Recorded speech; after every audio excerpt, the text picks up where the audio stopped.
Alors, bienvenue à la famille des militants, SIDA, gouverneur, pour cette visite de nos dirigeants nationaux et internationaux, le docteur Evan Morris, à Paul, et le docteur Wilbur. Cette visite elle s'inscrit dans le cadre de la tournée des nouveaux centres du Canada, tournée des nouveaux centres de méditation transcendantale du Canada, et qui a commencé hier à Ottawa et qui se finira dans 2 semaines par Vancouver.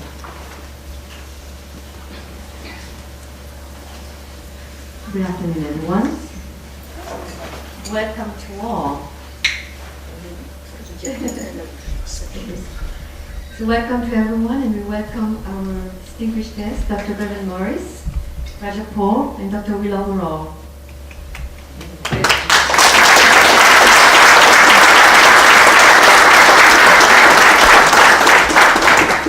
It's so wonderful to see you all here, participating in this growth of consciousness.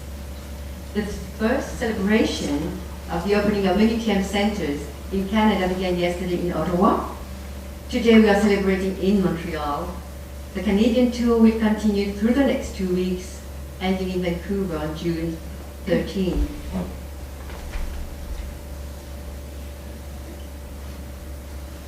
Le docteur Wilbur est devenu coordinateur du Canada en 1993, puis directeur national en 2006.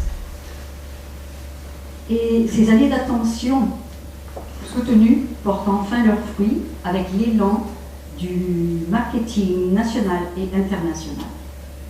Donc, Dr. Wilbur a la parole.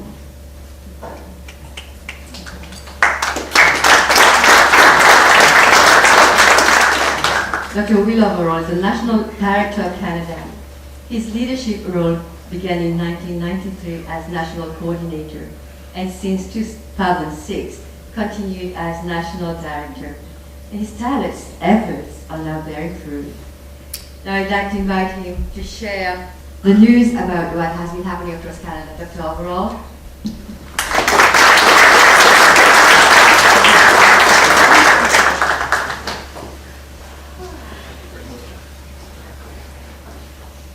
Bonjour Montréal. Comment ça va?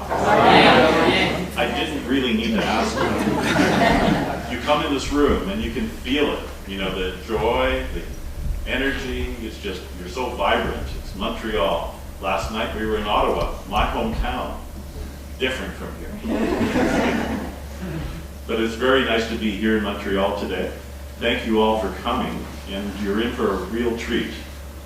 Dr. Paul and Dr. Morris have some very beautiful news for you to hear, and new information and expansion around the world in the team organization.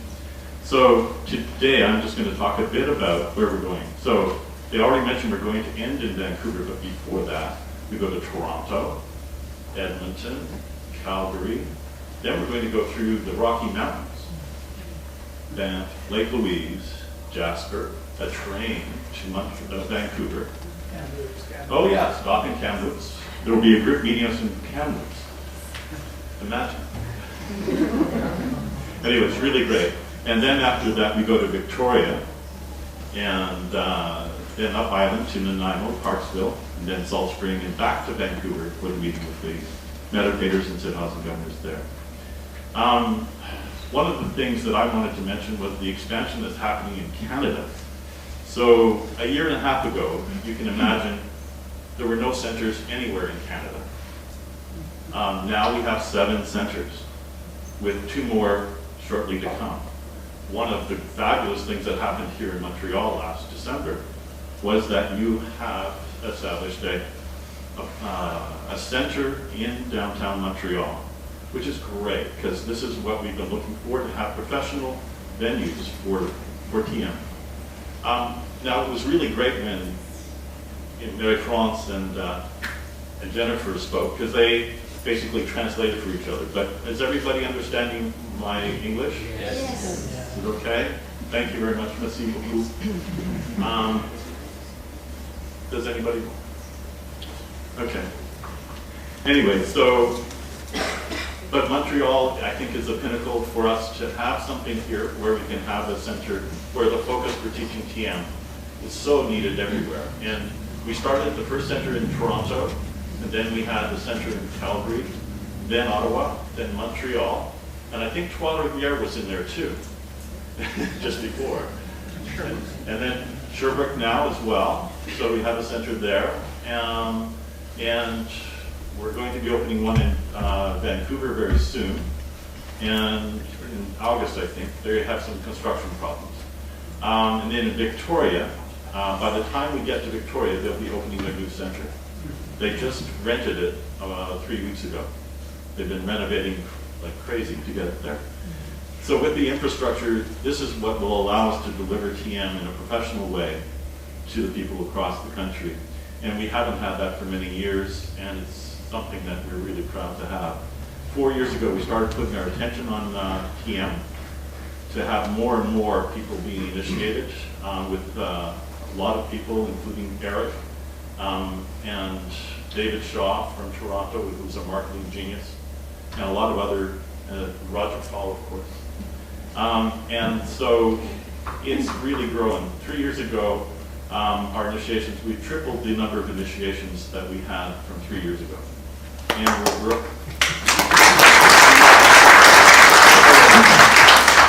and we just started a campaign for Google AdWords and Facebook.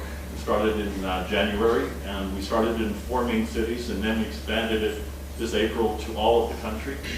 And it's really making a difference in terms of the number of leads and that are being generated, the click-throughs, and we have display ads that go along. And so a lot of people are starting to see this display ads, and they're reacting to them, and they're actually coming to our website.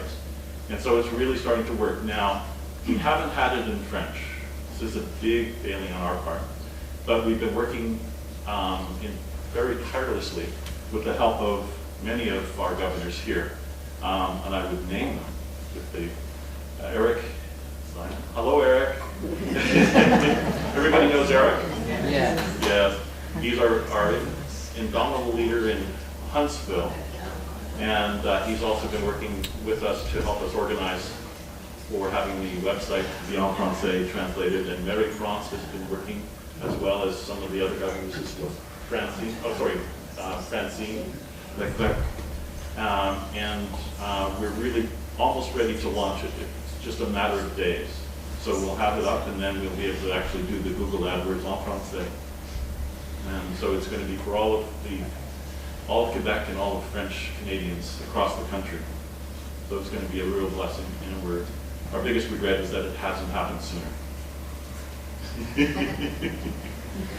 Thanks, John. So that's where we are right now. And we're looking forward to a lot more growth and looking for Montreal to explode with initiations and activity.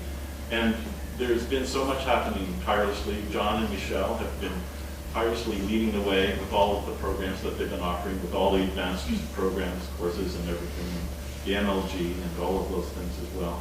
And Richard Cleach opening the center here in Montreal with the other governors, Jennifer and Steve and Mary France. It's a real treat to see you all here.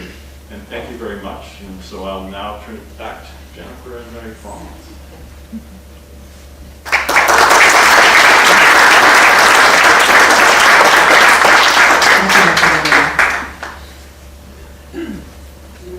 Notre docteur Paul Potter est devenu Raja du Canada, de la Turquie et beaucoup d'autres pays encore, qu'il administre avec bonheur et élégance.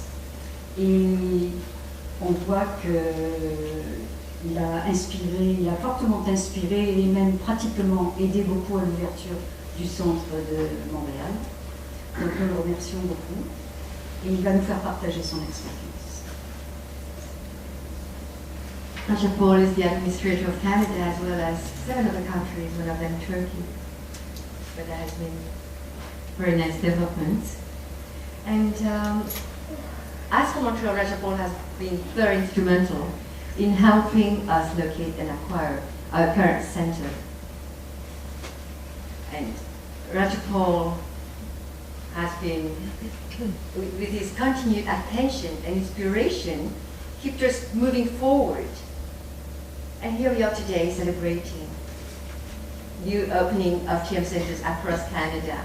Thank you so much, Raja Paul.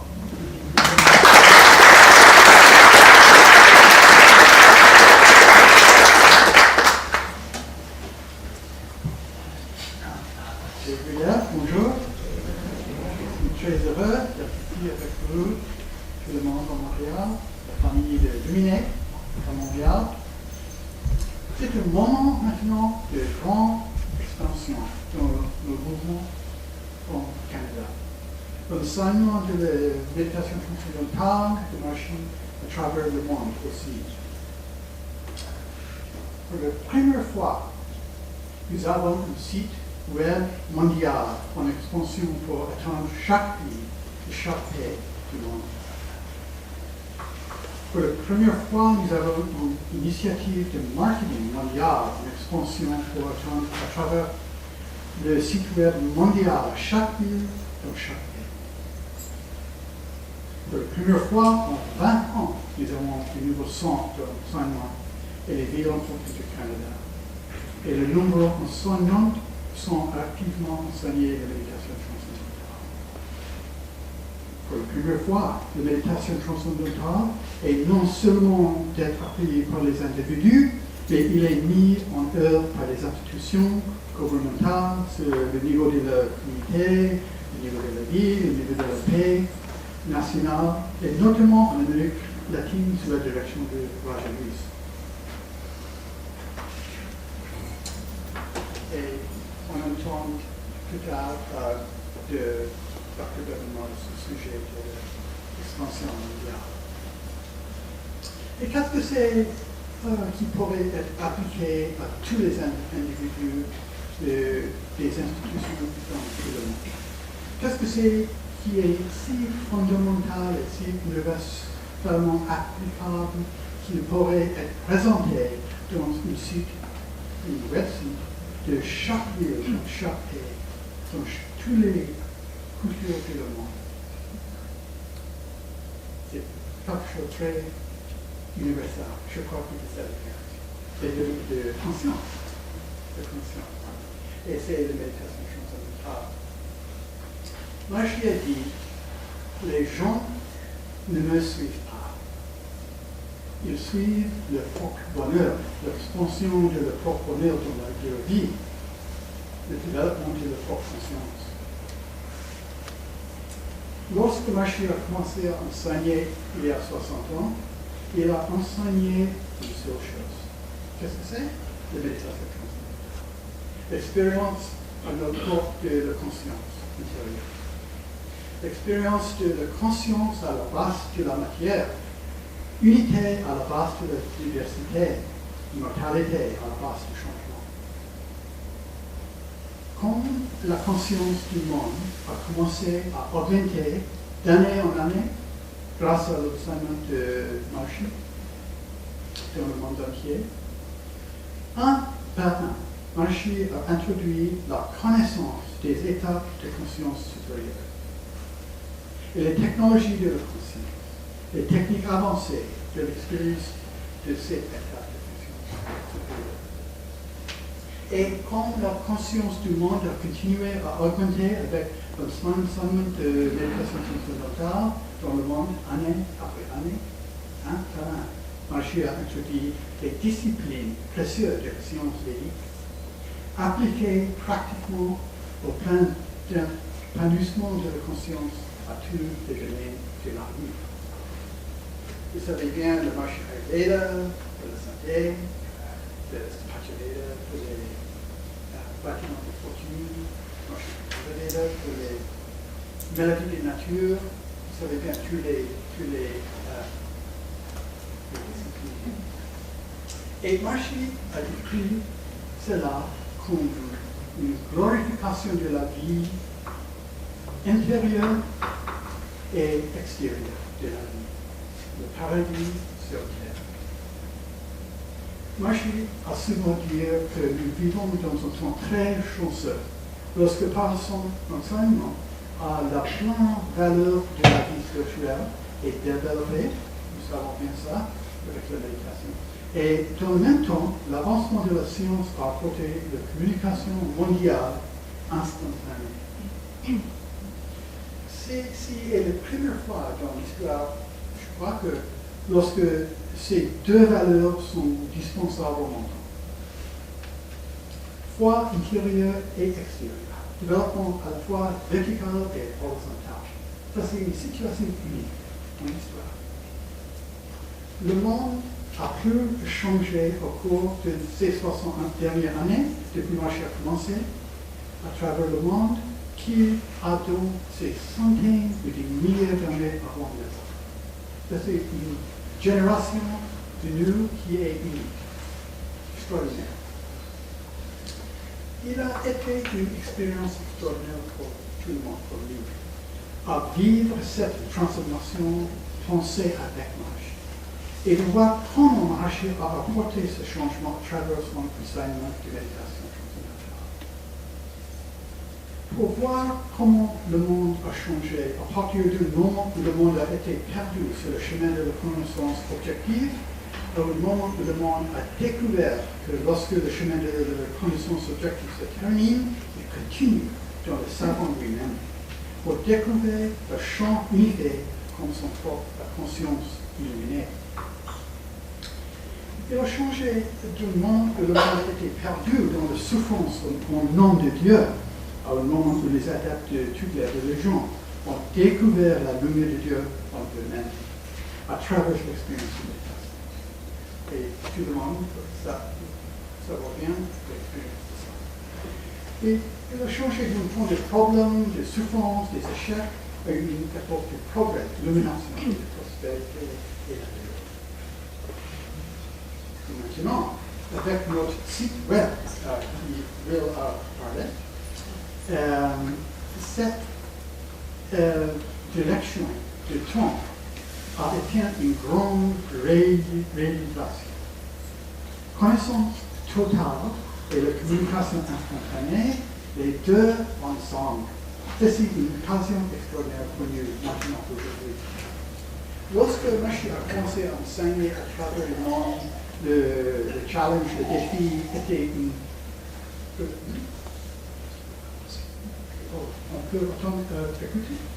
Oui, voilà. Le défi, le challenge était que personne ne savait à propos de la méditation, de la pensée sur la spiritualité. Le monde était perdu dans les valeurs matérielles. Ça, c'est il y a 60 ans. Aujourd'hui, nous sommes confrontés à un challenge, un défi très différent.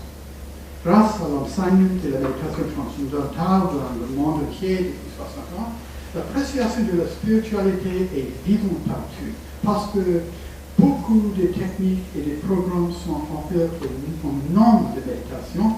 Et aujourd'hui, il y a une conversation, il y a une grande conversation aujourd'hui mondiale au sujet de la méditation, la conscience, la cognition et le fonctionnement de le cerveau. Nous avons avec nous une grande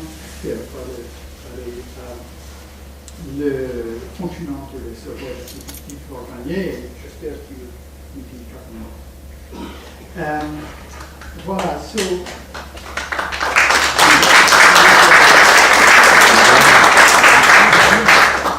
on doit maintenant faire la discussion sur la méditation fondamentale et les autres techniques.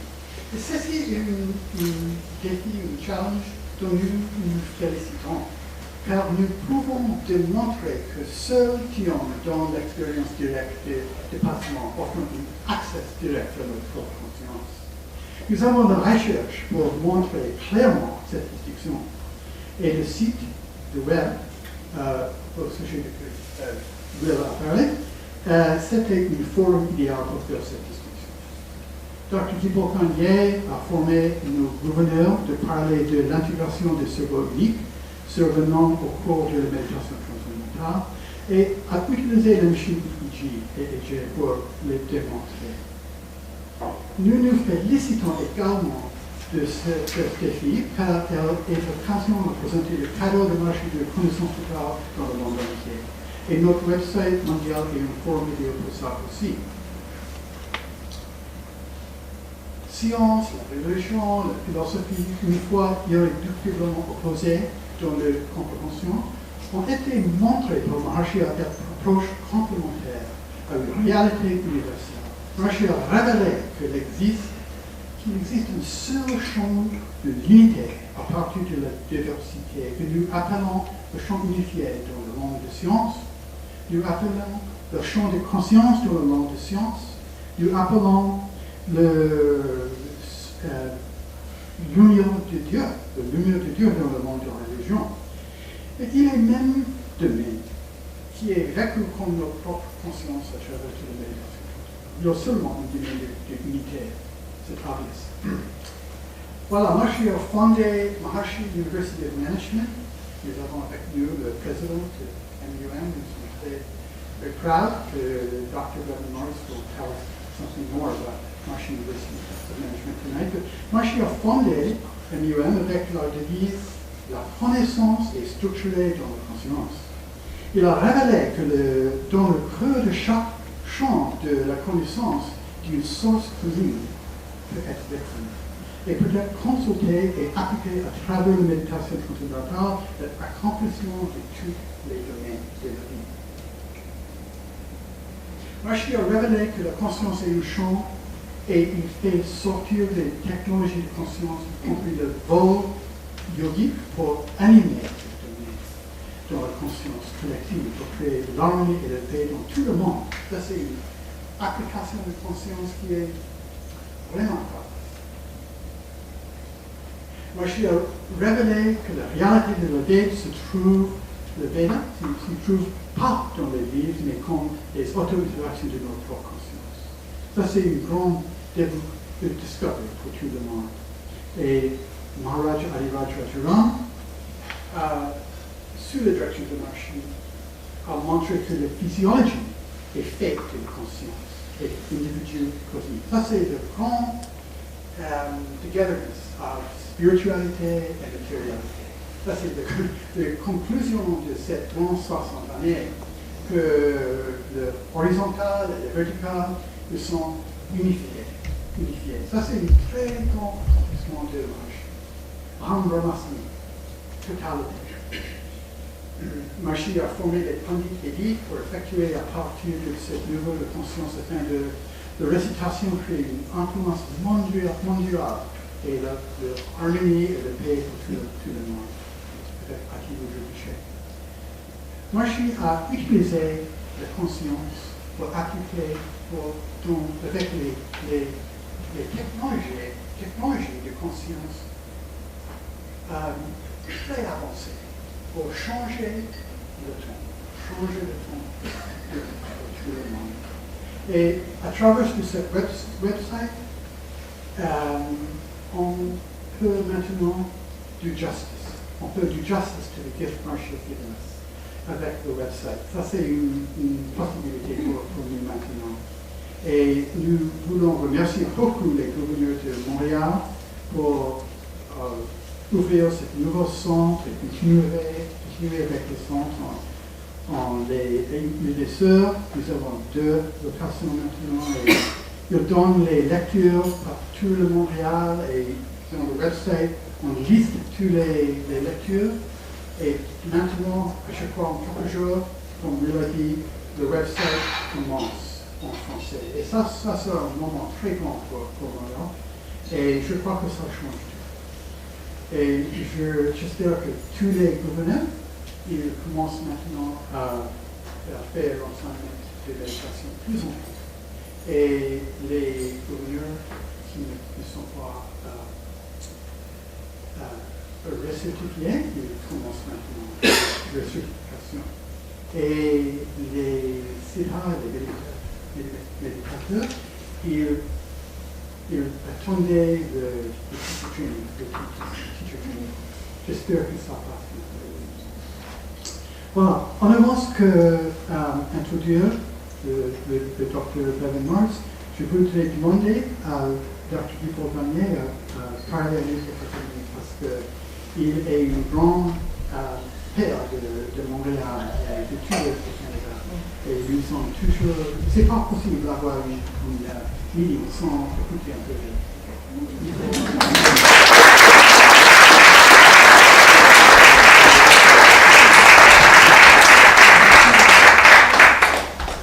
Merci beaucoup, J. Goulet. Je vais faire une petite partie en français, mais d'abord, j'aimerais faire une petite mention de Dr. Morris en anglais. Dr. Morris, one of the words we heard just now several times is the most important word is expansion. And we have witnessed here in Canada and in Quebec especially this great expansion of the number of initiations, the number of centers, expansion of the website and all these things, but we must mention that it was preceded, it was all done under the leadership of Rajapal, and it was produced by this expansion of consciousness that happened probably within every one of our governors, and the togetherness of everyone was able to create all these things under the leadership of Rajapal. So we will be forever grateful to him for bringing us the Maharishi's knowledge and Maharishi's wisdom here so personally and in both languages.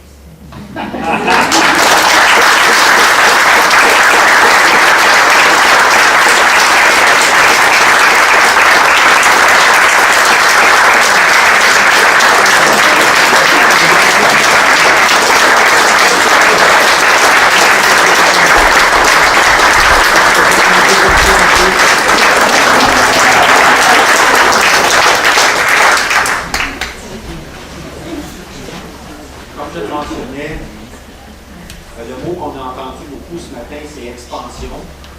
Expansion du nombre de centres, expansion du nombre d'initiations, expansion des initiatives qui se passent au Canada et aussi au Québec très particulièrement. Alors cette expansion-là est certainement due à une expansion préalable qui s'est produite dans la conscience de nos méditants, nos SIDA, les gouverneurs locaux. Ont créé cette vague de renouveau de la connaissance de Maharishi. Et comme Maharishi nous l'avait expliqué, si on veut éliminer une énorme pièce, un hall, comme il disait, c'est très facile. On a juste à allumer quelques chandelles ici et là et tout s'illumine. Alors notre rôle à chacun, c'est d'être cette petite lumière individuelle. Je pense qu'on a dû faire quelque chose dans les dernières années. Alors, il faut se remercier tous d'avoir continué d'être fidèles à notre programme, etc. Puis on a créé probablement cette lumière, cette vague maintenant qui se passe. C'est comme si chacun d'entre nous, on était des petites gouttes de cet océan de béatitude que Maharishi nous a laissé. Mais maintenant, il faut le matérialiser un peu. C'est ce qu'on est en train de faire, j'imagine. Alors, c'est très précieux, ces moments. Et il y a des initiatives encore à venir au Québec. Entre autres, nous sommes en train d'essayer d'organiser pour la création d'une académie qui servirait à aller faire des rondes et avoir des cours avancés et qui deviendrait peut-être même la capitale nationale du mouvement au Canada. Pourquoi pas? Le Québec a toujours été le leader des initiations de l'AMT au Canada. Alors pourquoi est-ce qu'on ne veut pas reconquérir cette première place? Alors c'est un peu toutes nos initiatives personnelles qui, peu à peu, finissent par bâtir ce nouvel édifice, ce cadeau que Maharishi nous a laissé. Je pense qu'on est tous maintenant, même si on a tous vécu un genre de petit creux après son départ apparent en 2008, on voit maintenant qu'il est de plus en plus présent. Il est plus présent qu'il n'a jamais été probablement en chacun de nous. Et puis là, ce qu'on est en train de voir, c'est la manifestation de ça. Alors, c'est un grand plaisir il faut regarder, il faut le voir, parce que Maharishi nous avait dit, regardez, soyez attentifs à l'arrivée du paradis sur terre, parce que si vous n'êtes pas attentif, vous allez le manquer. C'est ce qu'il disait. Alors, c'est un peu dans notre vision que ça se passe. Et donc, pense qu'on a un bel avenir devant nous, c'est des belles choses à célébrer aujourd'hui tous ensemble. Merci beaucoup.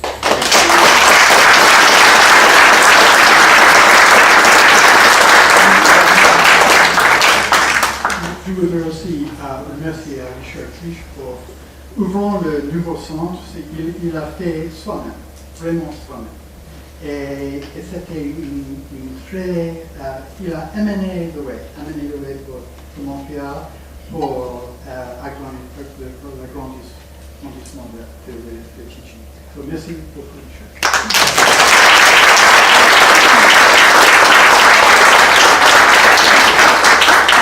Thank you, everyone. Thank you. Merci, Dr. Goldani. Et maintenant, on va souhaiter la bienvenue au Dr. Bevan Morris. Dr. Bevan Morris. Comment imaginer le mouvement de méditation transcendantale Maharishi Mahesh Yogi sans Bevan Morris, qui a été si fidèlement à l'arrière, suivant Maharishi, commentant et répétant discours après discours, conférence après conférence durant des dizaines d'années.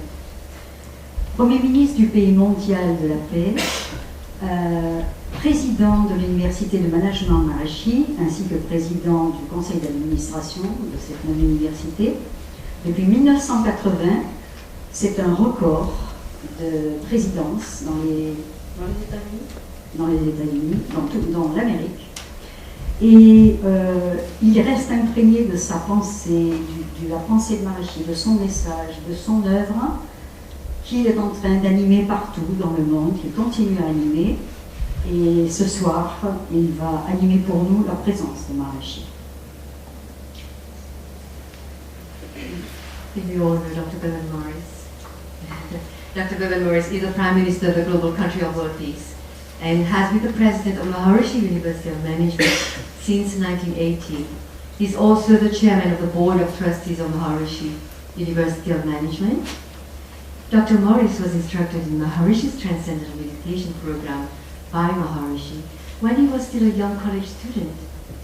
And he has dedicated his life helping Maharishi fulfill his goal of enlightenment for every individual, invincibility for every nation, and peace for our world.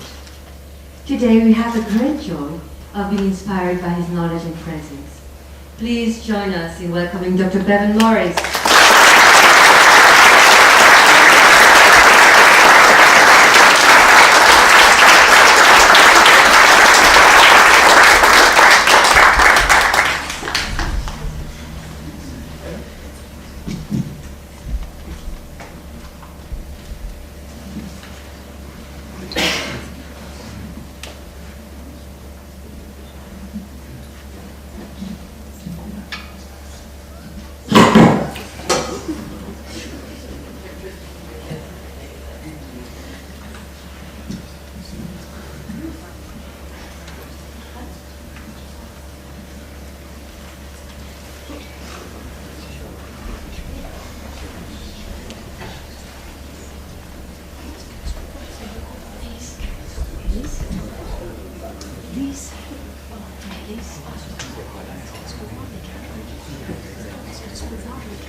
Thank you very much.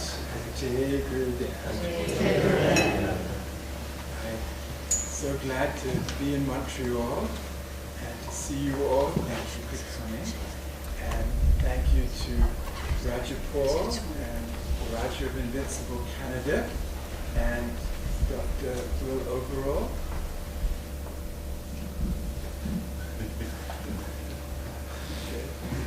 And the National Director and all the governors of Montreal who have invited me here to speak to you today. It's a joy for me.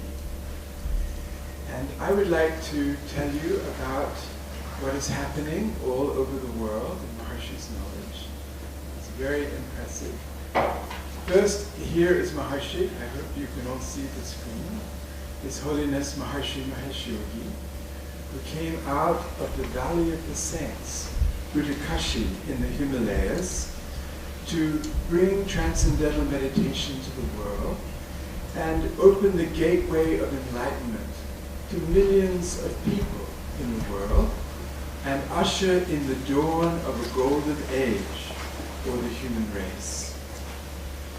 In November of 2013, I was in Tokyo and I met with Dr. Yukio Hatoyama, the former Prime Minister of Japan, and his wife, Miyuki Hatoyama.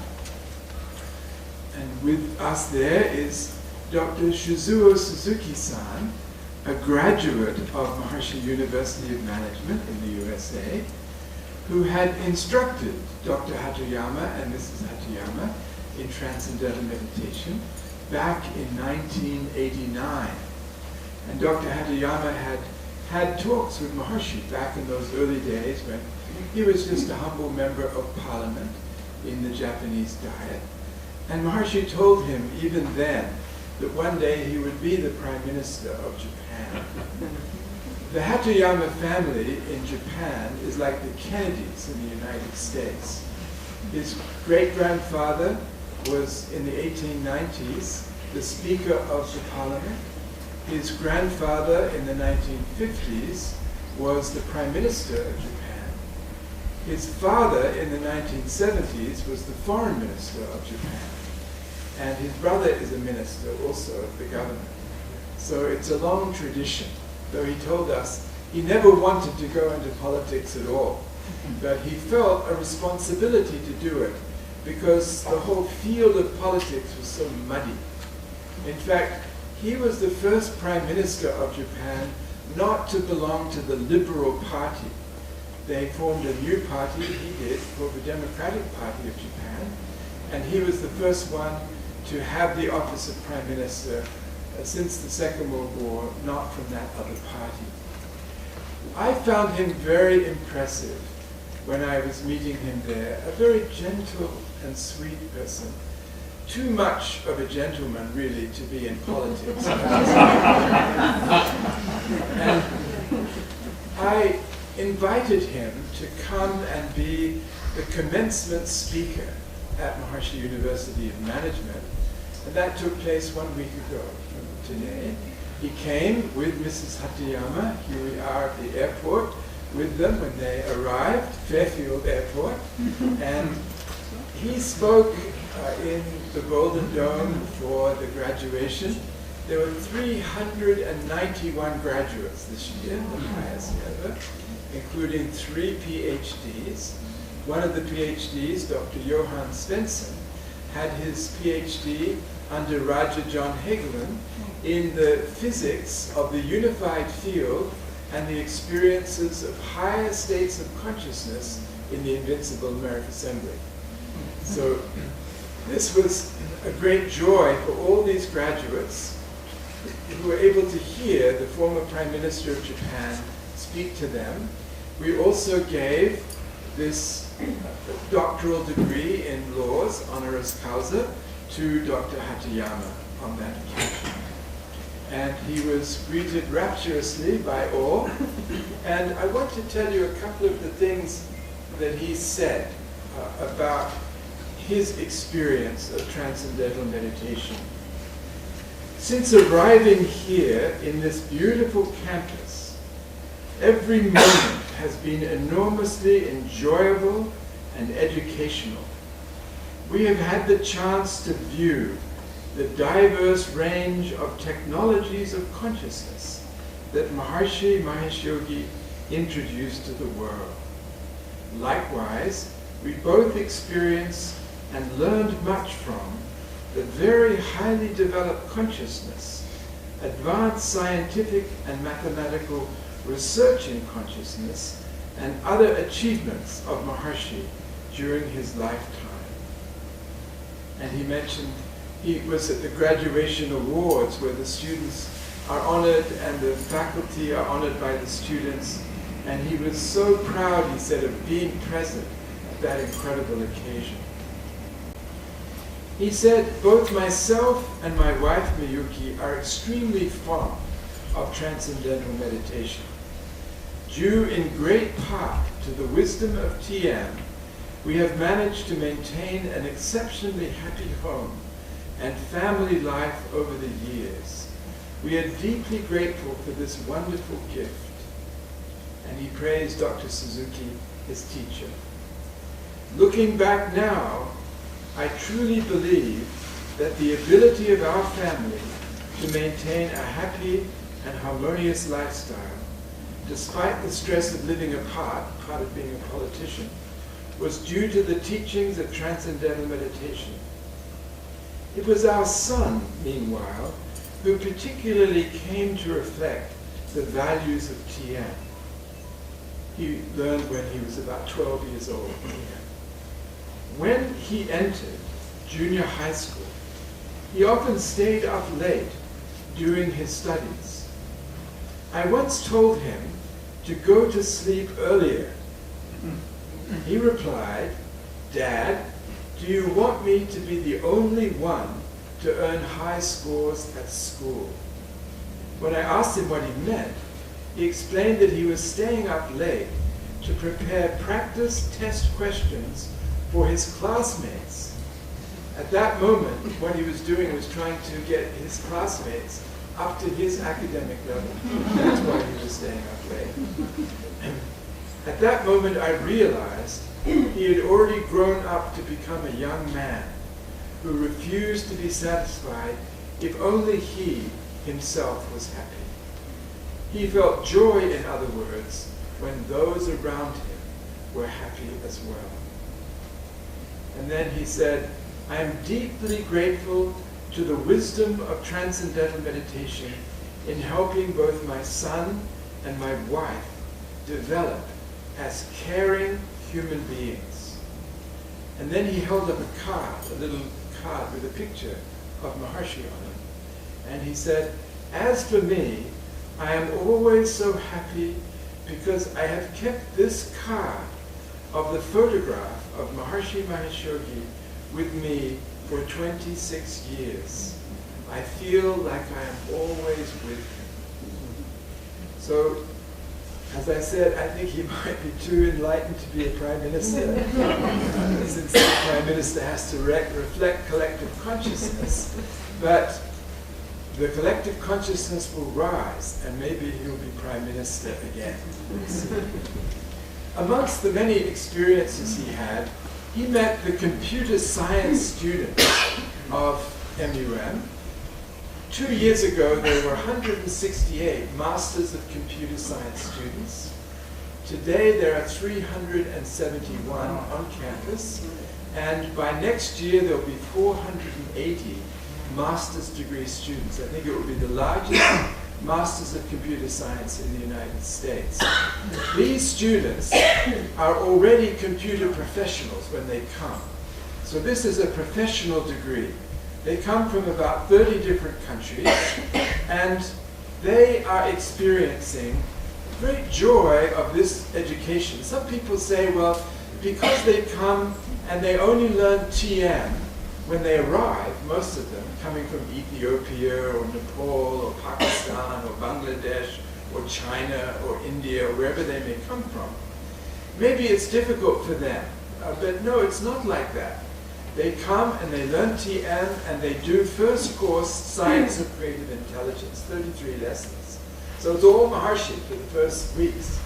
And they are finding, and actually coming because they hear from their friends who've already graduated, what an incredible educational environment this is.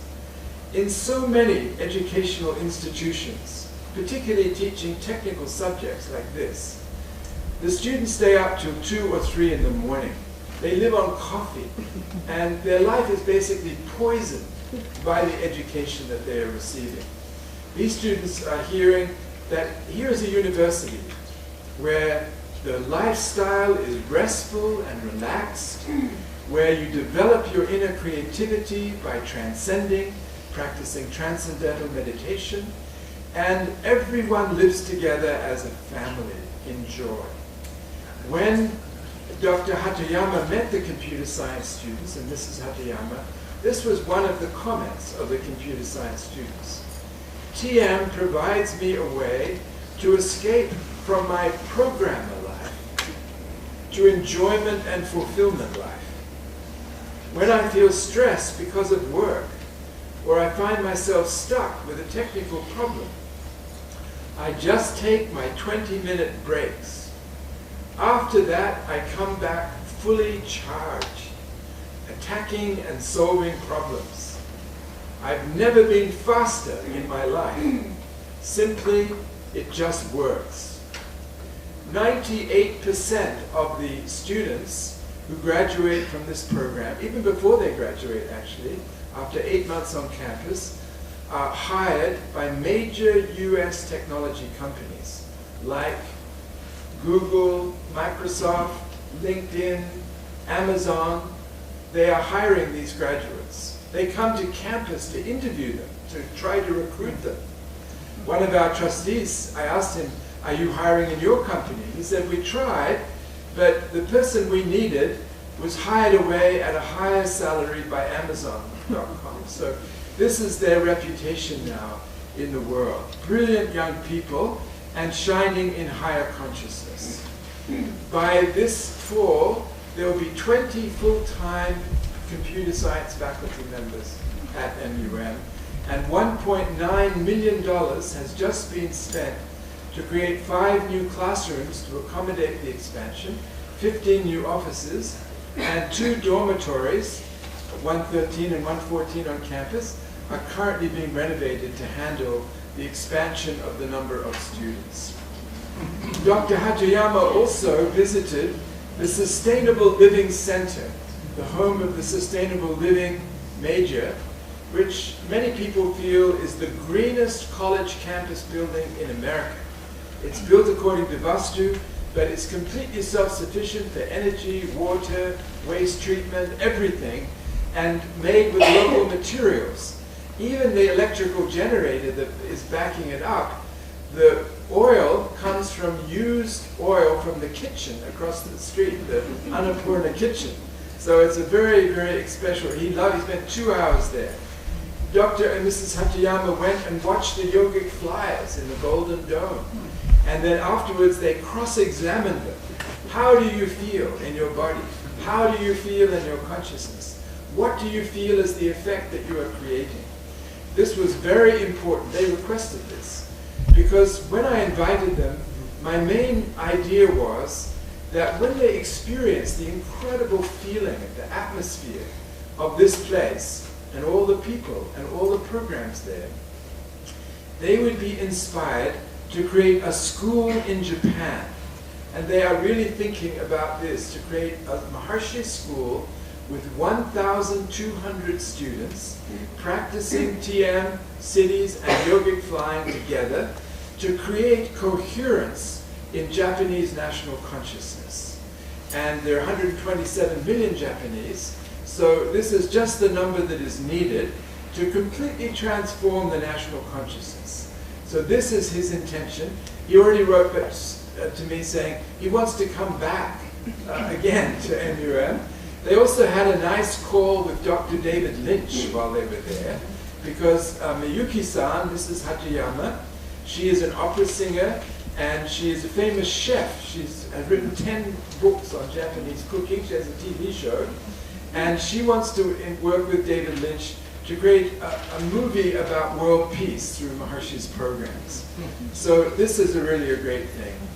So they enjoyed very much their stay there, and they understood also from Dr. Fred Travis how students can see their development by seeing how their brain becomes more integrated. More highly integrated brain means that you have a higher level of success in life, according to this particular study. High level of brain integration is found in top-level managers, world-class athletes, but much more in the long-term practitioners of TM. They also visited the children, the magical children of the Maharshi school, who are not only brilliant, and once again, when Iowa sends students to the World Creativity Competition in Chattanooga, Tennessee every year, it's usually 5 out of 6 teams that get sent come from Maharshi School. There are hundreds of schools, but 5 out of 6 teams, because these children are so creative, they win everything, Maharshi said. He once asked the students, after hearing, when they came to Glowdrop to see him, why do you think you win so many prizes in everything? And one girl put her hand up, and she said, Maharshi, is it because we experience Atma, the self? Maharshi said, yeah, that's the reason. Dr. and Mrs. Hatayama also went to the greenhouses in Maharshi Vedic City, where the Vedic Pandits from India, Maharshi Vedic Pandits, now are reciting the Vedic sounds to the plants. And there are 8 levels that they have to do, from the seed planted up to the harvest. There are 8 prakritis, levels of chanting to be done that Maharshi defined, to enrich the inner intelligence of the plant. And Dr. Hatayama and Mrs. Hatayama loved that, with Dr.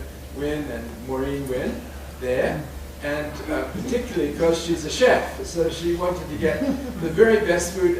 And one of our donors at MUM, for those who visit regularly, I know many do for Invincible America and so forth, one of our donors has just donated $60,000 so we can get these Vedic Pandit vegetables into the Annapurna dining hall more, so that students and the faculty can eat that very special food that is full of Vedic intelligence.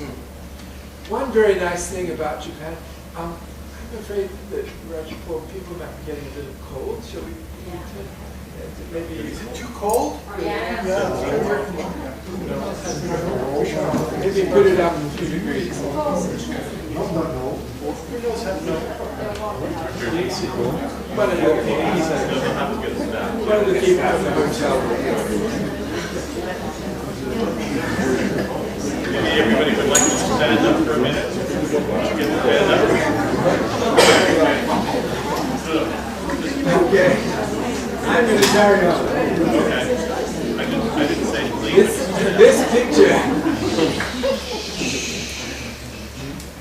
This picture is of Dr. Shimomura, who is the Minister of Education of Japan, who has also been practicing TM for 25 years. I met him in Tokyo as well.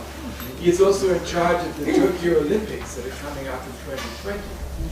And in November of last year, one of the members of Parliament of Japan stood up and asked to the Minister of Education, is transcendental meditation a good thing to have in Japanese schools?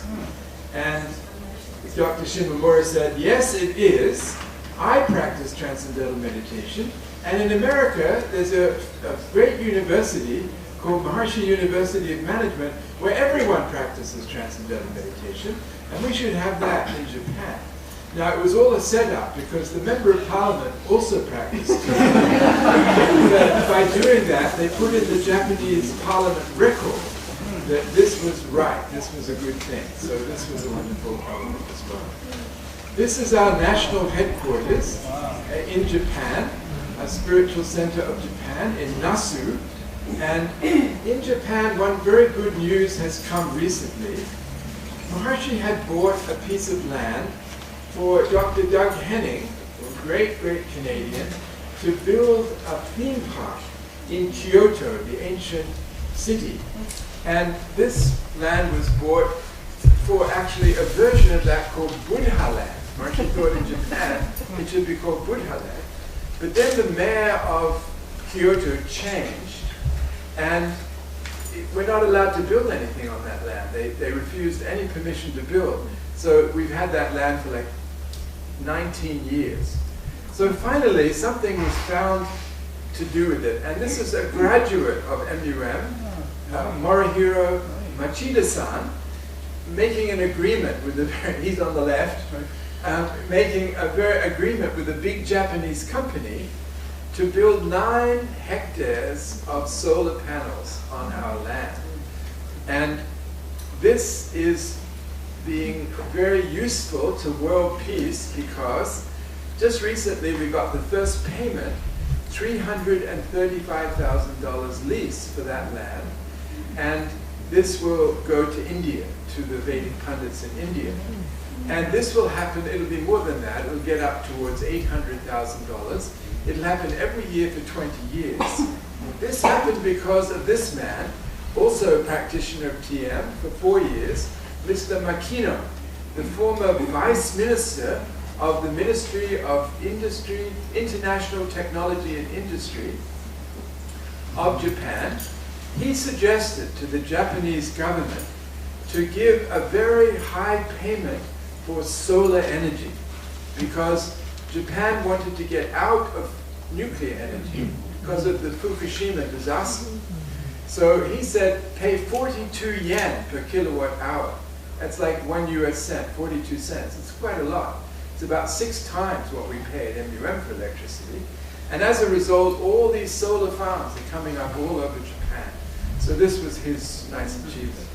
The present Prime Minister of Japan, Mr. Abe, also has been practicing Transcendental Meditation for the last 25 years. And his wife, the First Lady, present First Lady of Japan, is wildly enthusiastic to come to MUM and find out all about it. She is going to be coming soon. One very big, good trend in the world is the relationship between the 2 biggest nations on earth. Here is President Xi Jinping of China visiting Delhi and meeting with the Prime Minister of India, Dr. Narendra Modi.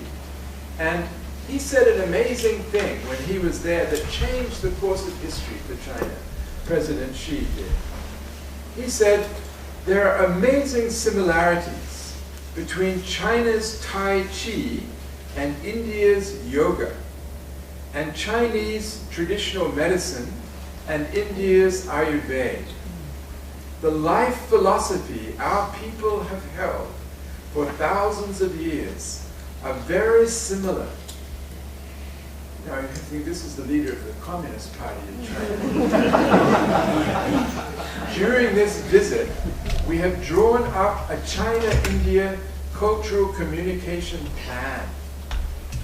This is to promote the humanistic spirit of the 2 nations' sages, and recreate the heyday of communication between the 2 ancient civilizations, China and India.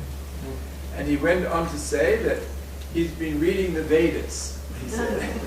I think he means like the Upanishads and so forth. And he was very much enjoying reading like that. Then there was a return visit, and he came, Dr. Narendra Modi, who practices Transcendental Meditation, came to Xi'an. Xi'an is one of the ancient capitals of China, and this is the giant wild goose pagoda of Xi'an in China. And the reason that they're meeting there is because there was a famous monk of China. His name was Xuan Zhang. He, in the 7th century AD, walked from Xi'an to India, across the desert and into India through the Hindu Kush mountains. He found a master. He spent 17 years in India. He gathered all the books of Buddhism from India, and he carried them back to China on his back. And when he got back, he met the emperor, and the emperor agreed to fund that all those books should be translated into Chinese, and that this tower, or pagoda, which combines the Indian and Chinese styles of architecture, should be the library of that. So in all the floors, the books of Lord Buddha in Chinese and in Sanskrit and Prakrit were stored. The building was built, I was very happy. I was there recently also, and I was very happy to see that this building, the Wild Goose Pagoda, was built by the consciousness-only school of Buddhism. And this is just Maharshi's theme, you know, that consciousness alone is, the unified field alone is. So here they are greeting each other. So this was a very powerful moment. And according to our Vice President Zhu from China at MUM, the whole atmosphere in China has completely changed in the last year. That now people feel completely free to go into any values of Vedic knowledge, all the values of yogic practice, completely open and free now with the new president. Dr. Modi was formerly the Chief Minister of Gujarat, and here he is receiving from a faculty member of MUM during that time Maharaja's book. The leader of our Maharaja's been here in Montreal, I know, you've all met him in this very room. So he has written this book showing that the Veda, the constitution of the universe, is in every human body, along with the whole universe is inside of us, all the devatas, all the avatars, everything that there is inside the human body. So Dr. Modi is fascinated by this. In fact, Dr. Modi went to Holland and met Maharshi in 1992, spent 8 days with Maharshi, learned transcendental meditation. He knows everything about Maharshi's knowledge, and his desire as the new Prime Minister of India is to have India use all the Vedic principles and especially Vedic education to make India an ideal nation. So with his quiet support, a conference was held in Delhi from February the 20th to 22nd, an international conference to re-establish ideal Vedic India. And his point, Dr. Modi's desire, is that people in India should understand that Veda is not religion, it's science. So they called upon all our scientists from MUM and from other universities to come to India and explain the effects of Vedic technologies of consciousness in scientific terms. The keynote speaker was Maharaj Adiraj Rajaram, Professor Nader, and he amazed everyone with the explanation of what Veda truly is from the level of cognition of Maharshi. And there were very large numbers of swamis and famous scientists. There were Vedic pundits reciting and having their photograph taken with Maharaja, and Maharaja lighting the light with these swamis. Now, the presence of the swamis was very significant because at first when the conference began, they were saying things like, we have faith in the Vedas. And after hearing, like 10 or 12 of our scientists, they realized it's not faith, It's a scientific reality of the unified field. And they realized that by leaving out the transcendental value in their educational system and in their Vedic Pandit training, they had left out the basic point. So they got completely revolutionized in their thinking. And the result of this, according to Raja Luis, who is the main organizer, he sees a path forward to there being 1 million siddhas trained in the coming years in India because of this. These people have huge school systems.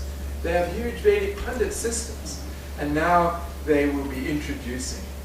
Present also was the Shankaracharya of Jyotirmठ, Swami Vasudevananda Saraswati. He was supposed to be there only for 1 hour to bless the occasion.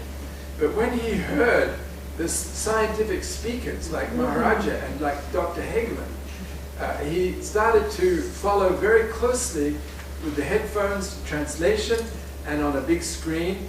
And he stayed sitting in the chair for all 3 days, 9 hours without getting up. He was there, and at the end, he said basically, you've got to take this to everyone in India. Bring it out to everyone in India. And he specifically said to Maharaja, to Professor Nader, you are responsible.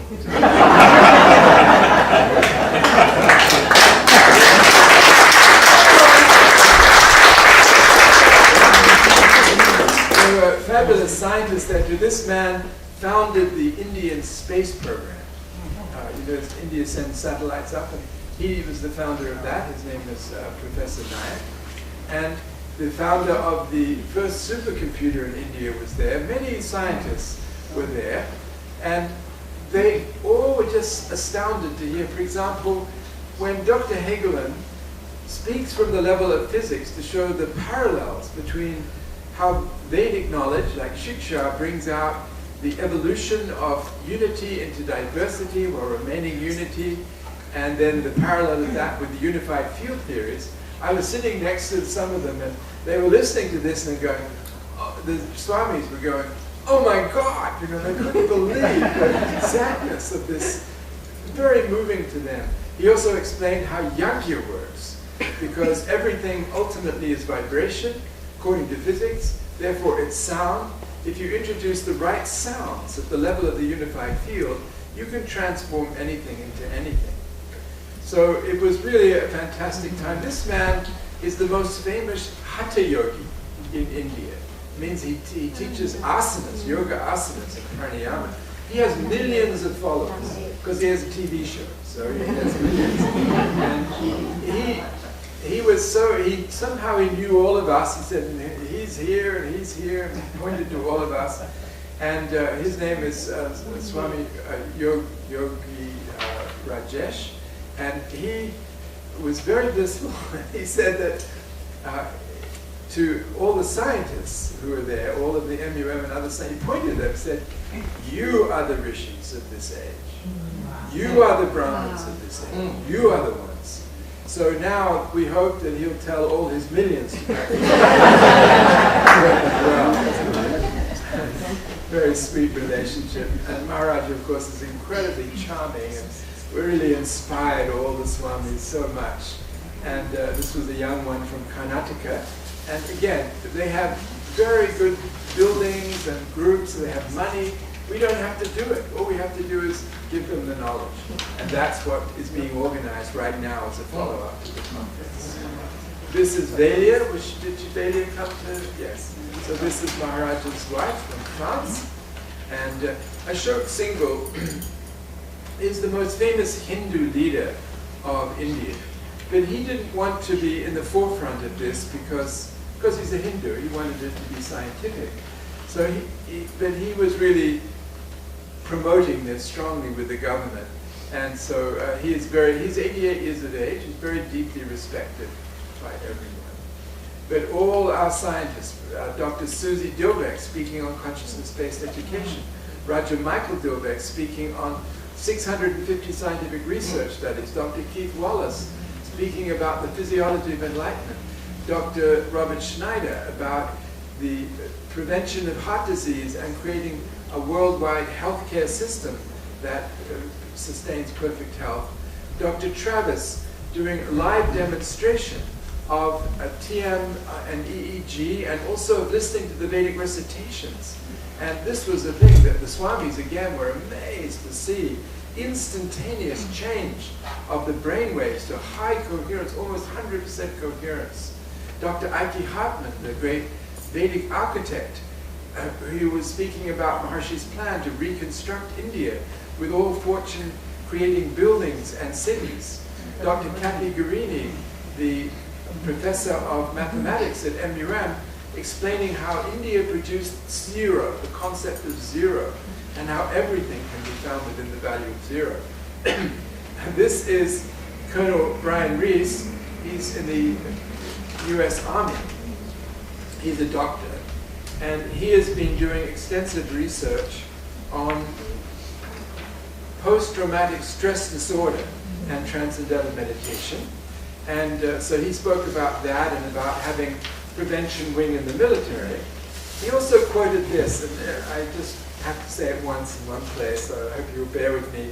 He quoted Macbeth, you know, the play, Shakespeare play, about post-traumatic stress disorder. And Macbeth describes, in other words, Shakespeare describes really very precisely what is post-traumatic stress disorder.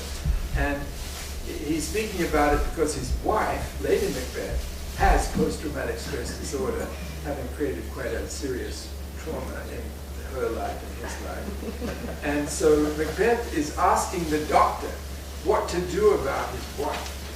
And this, he says, cure her of that.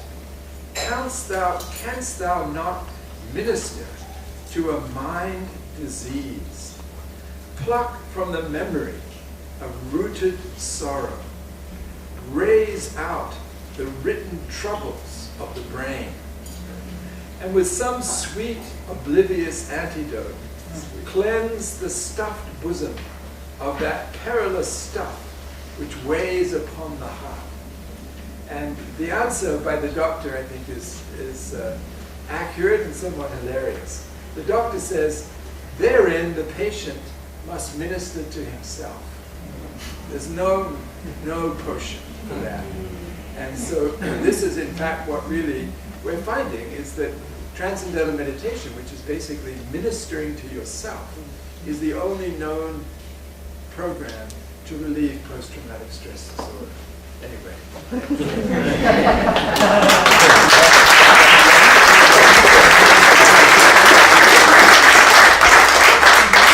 Dr. Chris Kroll, Minister of Cultural Religion and Culture, spoke upon cultural integrity in traditional kingdoms. Raja John Fagan spoke about not disturbing the genetic structure of our food. This is Dr. Deepak Baskoda, former Home Minister of Nepal on the right, and Raja Kingsley, who's looking after Nepal. This is the youngest trustee of Maharishi University of Management. His name is Ram Srivastava, and he here is speaking about the programs of Ayurveda for perfect health. Dr. Neil Patterson, a legendary leader of this nation and of the whole world, now is the Minister of Administration of the global country of world peace, and he gave in his address all the principles of Vedic administration. And one that he gave was very interesting.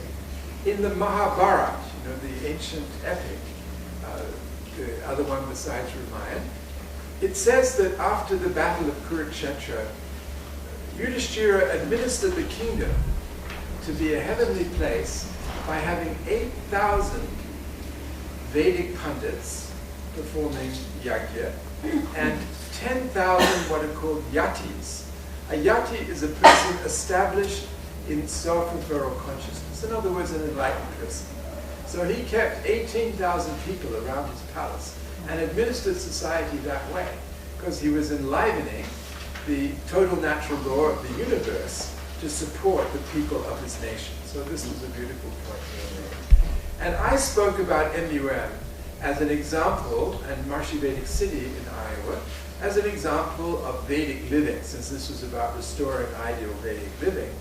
And I said, you know, here's a place in America with Vedic education, Vedic healthcare, Vedic architecture, Vedic agriculture, Vedic observatory, Vedic pundits, Maharishi Vedic City.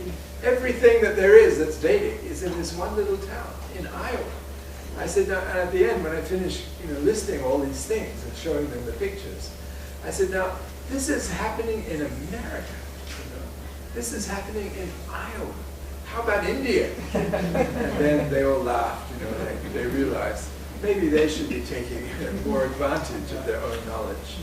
This is Raja Vikram, who is a leader in consciousness-based education in Thailand, but also the greatest supporter of yajnas, I think, in the world these days, the greatest donor to the yajna program. I have a video of this man. There were many messages sent to this conference. This is the head of the Armed Forces of Ecuador, and he sent a beautiful message about how TM had been introduced in the whole military education system of Ecuador, and the incredible effects it had created, and how they're now spreading it to all the schools in the whole of Ecuador with the support of the president of Ecuador. There were many other messages. The Dalai Lama sent a message of support to the event. Also the president of Mozambique, President Chissano, many others. Raja Harris Kaplan from Montreal is the Raja for India, and he gave an incredible summary of the whole event. And at the end, there was a marvelous thing. This is Dr. Harsh Vardhan. He is the Minister of Science and Technology of India. And he stood up in front of the whole group and said, you should, speaking to our group, the international group, you should consider India to be your country. And you should consider my ministry, the Ministry of Science and Technology, to be your ministry. And you should tell me what to do. So this is an incredible change. These are people all, it's like all the things that Maharshi did, all the seeds he sowed are coming to blossom. We were also invited, the lady in the pink in the middle is the Minister of External Affairs of India. She invited us all to the Nehru building, which is where they invite all the international delegations, official diplomatic delegations. And she had asked for afternoon tea and namkins, as they say in India, and she got completely, she knows Maharshi very well anyway, but she got a complete briefing. Raja Luis, who's Raja of Latin America, was key person in organizing all of this, and here he is being honored at the end of the whole event. We also had a chance to talk to President Pranab Mukherjee, the President of India, and even though he belongs to the other party, the Congress Party, different from the party in power now, he is very supportive, and he told us we had his total blessing to propagate this whole Vedic wisdom to the whole of India. Now, Maharshi University of Management already has an online master's degree in Maharshi Ayurveda and integrated medicine that is being taken by doctors and nurses and osteopaths in many countries right now. Another step is now being taken. We have signed an agreement with the St. Martinez University in Curaçao in the Caribbean to offer a joint degree. They already offered the MD degree, and now they're offering a degree that would be both MD and Master of Science in Integrated Medicine and Maharshi Ayurveda. And the students will study there in Curaçao for 2 years, and then they will come to the United States where they work and get trained in hospitals. But as they go along, what will happen is they'll get knowledge of Maharshi Ayurveda integrated into their modern medical training. Maharshi had structured this training according to the 8 major organ systems by the 8 prakritis. So they'll be learning this way. You can see there the 8 systems and the 8 prakritis. Here is the signing of the agreement with Dr. Priyam Sharma, who is the president of that university in Curaçao. A large proportion of the students come from India to that institution and then on to the US from there. In April, I went to Holland for this conference on the International Ayurveda Congress that was organized by the International Maharshi Ayurveda Foundation, our foundation, combined with an organization in Pune in India. This is Dr. Ranade, the head of that Academy of Ayurveda in Pune. He brought 40 Vaidyas from India with him to the conference. And then on the right is Dr. Devendra Triguna. Some of you may remember Dr. Raj Vaidya Brihaspati Dev Triguna. He probably came here, I'm sure. He was the most famous modern Ayurvedic expert, taking the pulse. And he has left the world now, but his son is now the president of the All India Ayurvedic Congress that has 400,000 Vaidyas as members. And while he was there, it's the largest medical organization in the world, I believe, of any kind. And Dr. Triguna met with Maharaja, and he said, first of all, he asked Maharaja, you should designate a prize from now on called the Maharshi Mahesh Yogi Dhanvantari Award for the top expert in Ayurveda in the world every year. And he said, I want now to introduce Maharshi Ayurveda to all the 400,000 doctors of Ayurveda in India. So that could make a big difference. The thing is that what Maharaja explained, and all our scientists, again, the scientists were there in force, and our medical doctors, is that really what happened in modern times in India is the Ved got left out of Ayurveda. Ved, total knowledge, became like herbal medicine. That was what it was. And that was a tremendous loss. Maharaja was explaining the dignity of the human physiology, its consciousness vibrating as the constitution of the universe, and restoration of it to that functioning is ultimately perfect health. On the right is Dr. Rainer Picha, He was the global minister of health who organized this conference, Dr. Renate, some of the delegates, Dr. Wallace was honored. And this is, in India now, Dr. Modi has made a ministry of yoga and traditional medicine, sometimes called Ayush. And this is the minister. We met him while we were in India also. His name is Nayak. And so he sent delegates to this conference of International Ayurveda, and they were listening, these ones were listening, and when they heard all that Maharshi had brought to the fulfillment of Ayurveda, one of them stood up and said, I never knew anything about Ayurveda until today. It's the first time he really understood what it actually meant. So these leaders from the Indian ministry, deeply impressed. When I spoke, and I'll do this very quickly because otherwise we'll all be here at midnight. I'll keep going and going. And, there's so much to tell, so please forgive me. So Maharshi, when he brought Ayurveda into the world, he called it a prevention-oriented, comprehensive, natural law-based, all-enriching system of perfect health. And Maharshi was looking at Veda and Ayurveda from the level of unity consciousness, which he gained from his master Gurudev. He has seen with the first president of India. Unity consciousness allowed Maharshi from this level, Neha Nanasti Kinchana, consciousness alone is, to discover the Veda as the constitution of the universe, as an eternal or nitya reality, and a parashaya, or uncreated by the human mind reality. The eternal laws of nature is what the Veda is. And Maharshi found all the 40 aspects of Veda and Vedic literature scattered and lost and competing with each other, and he reorganized it into 40 values, 3 streams, Rishi, Devata, and Chandas, emerging from the Rig Veda, Noah, knowing, and known. And he found in the 40 there are 9 that concern health. These are the 9. And then there are 3 levels of looking at Vedic knowledge. Adhyatma from the level of transcendental consciousness, Adhidaiva from the level of the vibrant intelligence in nature, and Adhibhuta from the material surface level. And Ayurveda had just become Adhibhuta, only the surface material level. Maharshi restored the whole 3. Amritasya Putra, Maharshi said, from the very beginning, that we are the children of immortality. And Ayurveda Amritanam, that Ayurveda is for those who desire immortality. And that the cause of sickness is pragya parad, the mistake of the intellect, which is that we, an individual wave on the ocean of consciousness, have forgotten that we are the ocean. We think we're only a little wave. That's the mistake of the intellect, and all problems and suffering stem from that. Therefore, in the Vedic literature, Maharshi said, what health is swasthya. Swa is the self. Stya means established.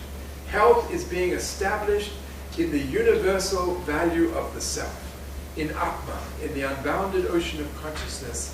This is why we practice our TM, we practice here in Montreal, we practice in the Golden Dome. According to Lord Krishna's advice to Arjuna, Nistray Gunyo Bhavarjun, to transcend, to be without the 3 impulses of action, the gunas. And having established ourselves there, Yogastaha Kuru Karmani, established in that value of yoga, transcendence, union, perform action. This is enlightenment, and living in enlightenment. And at the end of the Bhagavad Gita, Arjuna says back to Lord Krishna, Smritir Labdha, I have regained memory. He just didn't learn anything new, he just gained memory of who he is. And some people said to Maharshi once, well, if Lord Krishna could restore the memory of Atma completely to Arjuna in 1 2-hour lecture on the battlefield, Maharshi, why can't you do that for us? And Maharshi said, yes, I can do that. Bring me an Arjuna.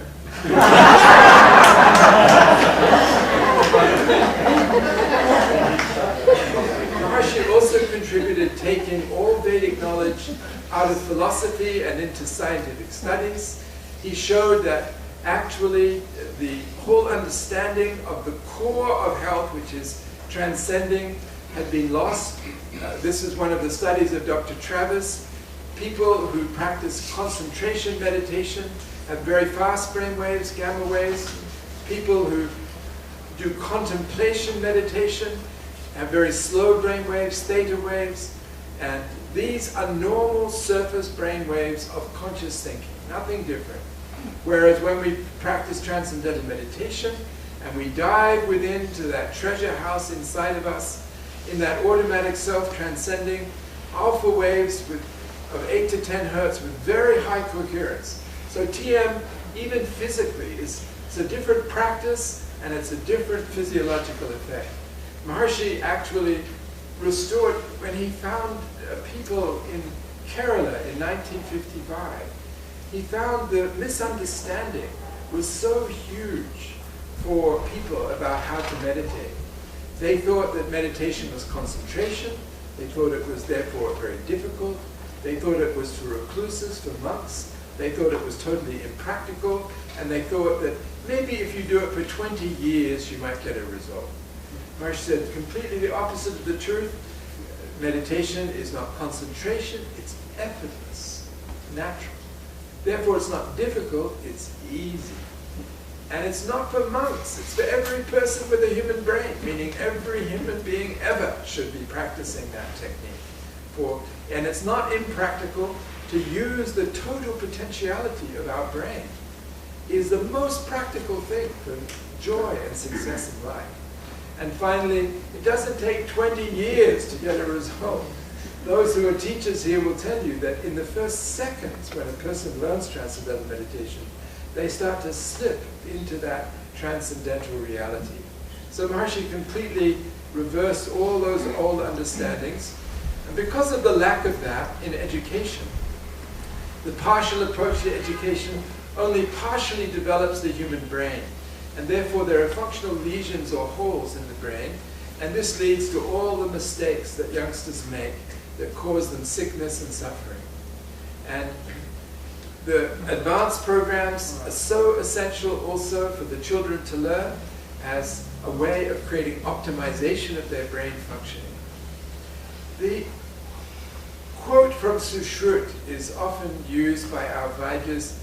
It's not only that Ayurveda says health comes to those whose doshas are in balance, whose digestion is good, whose dhatus are functioning normally, whose malas are in balance, but also whose self, mind, and senses remain full of bliss. That person is called a healthy person. Full of bliss is a healthy person. That is health. That is according to the Veda. We also explained, Maharshi had brought out Vedoham, that everyone is the Ved, I am the Ved. Maharaja has demonstrated that scientifically. Here he is in New Zealand demonstrating there, and Great Britain, all over the world he is speaking. All the problems of modern medicine were brought out. Maharshi used to love this picture. This is actually this pile of scientific papers on the dangers of modern medicine is in the Brahmastan of Maharshi's house in Lodrop. It's still there. And the pile gets ever higher. And because of the partial values of modern medicine create new diseases. Prevention is lacking in modern medicine, effective prevention. And that is essential in Ayurveda. Heyam, Dukam, Anagatam, the birth of danger. Scientific research, all these findings were brought out.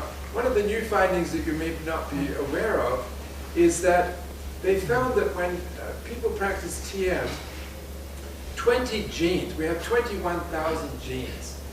20 genes are turned on by the practice of TM that aren't on in other people. And 70 genes are turned off that are on in other people. And there's further research going on in this, but the basic understanding seems to be that TM reduces inflammation and aging and improves immune function. That seems to be what this genetic change is, can be established. Maharshi said all along that this would produce changes even at that level of genetic change. So there's Stan and C.D. Lemont taking their pulse. So self-pulse reading is an essential part. Panchakarma, purification, is essential. In fact, Maharshi brought out, if you look at, far from Ayurveda being herbal medicine, it includes all the things I've mentioned. It includes yoga asana, pranayama, self-pulse reading, Maharshi Vedic vibration therapy, Maharshi Vedic sound therapy, the model of Veda in human physiology, Maharshi aromatherapy, Maharshi light therapy with gems, Maharshi Gandharva Ved, Rasayana, Vedic herbal preparations, daily and seasonal routine, and proper diet, eating that nourishing, fresh, organic food. It also is affected very greatly by your house. House has a big influence on sickness. And here is an expression from the Vedic literature. For those who desire enlightenment, a building facing due east is preferred. So this is very difficult, I understand, in Montreal. There are not many buildings facing east. So that's why we should build our own house somewhere, and those who haven't done it. Maharshi used to say, get out. If your house is facing the wrong direction and has a south entrance and so forth, you should get out of your house as if an earthquake hit it. So this, and of course, huge amount of construction is going on. In Fairfield and Maharshi Vedic City, $120 million worth of Vastu construction has been done to now. This is the house of the mayor of Fairfield, Ed Malloy, where Joe Biden, the vice president, when he went in there, he went, what's this? There's something in this house. Immediately recognized. This is the Raj, where Maharshi Ayurveda treatments are given there. Maharshi Vedic City is a city where the law is only Vastu housing. You can't have any other kind. And then there's the influence that we've created from our past actions that come back to us through the cosmic counterparts, the planets and the constellations and so forth. And in India, there are the great experts, the Vedic experts, who are able not only to generate through group yogic flying worldwide influence of peace, still not worldwide, it's only 2,000 of them so far, but they can also prevent the dangers that are coming to people through the performance of what is called yajna. I'm sure you all know about that. Many Canadians go there, and this is Brad Cook, who is one of the greatest supporters of global peace in the world from Vancouver. This is one of the Canadian groups who went to India and to the Brahmastan of India. It's an incredible experience to listen to those Vedic pundits reciting in person, over 1,000 of them. And I recommend you all go to India if you haven't been, or go again. And this was January 12th this year. There are 1,200 nearly 2,000 Vedic pundits there at that time. This is the building that you would stay in if you went there. And the other thing is group yogic flying. According to Yoga Sutra, Tat Sanidao Varet Yagaha, in the vicinity of coherence, that is yoga, hostile tendencies are eliminated, been demonstrated many times, including globally in MUM. Maharshi was there with everyone, demonstrated scientifically. And finally, Maharshi designed this hospital for Ayurveda, integrated medicine. Maharshi, in the end, he wanted everything to be included in the definition of medicine. Anything that worked could be added in, and this would be also where the doctors are trained. So this is Maharshi. His desire was disease-free world, completely disease-free. The world is my family was Maharshi's life as the world teacher. I was able to tell him that also that Vastu is not just imaginary for us. In fact, the building nearby, which was previously Maharshi lived in this building for 8 years, was now being demolished because it violated all the principles of Vastu architecture. It also has a very bad history, and so it's been progressively torn down in the last 2 months, and now it's gone. That's where it was. That flat patch, you can see all the way across through to Maharshi's house now. That's the house where Maharshi lived on the 2nd floor on this right-hand end for the last 10 years of his life. And so it's gone. Now they have to dig out the foundation and the basement and the pipes, and then by Guru Purnima on July 31st, this should be, all going well, a grassy field with tents on it for the celebration. And that building in the back is what the new building, and this is what's left of it. It's a mound. And the bricks that haven't been saved to be recycled are being ground into materials for roads. And all of this is happening right next to Raja Paul's house.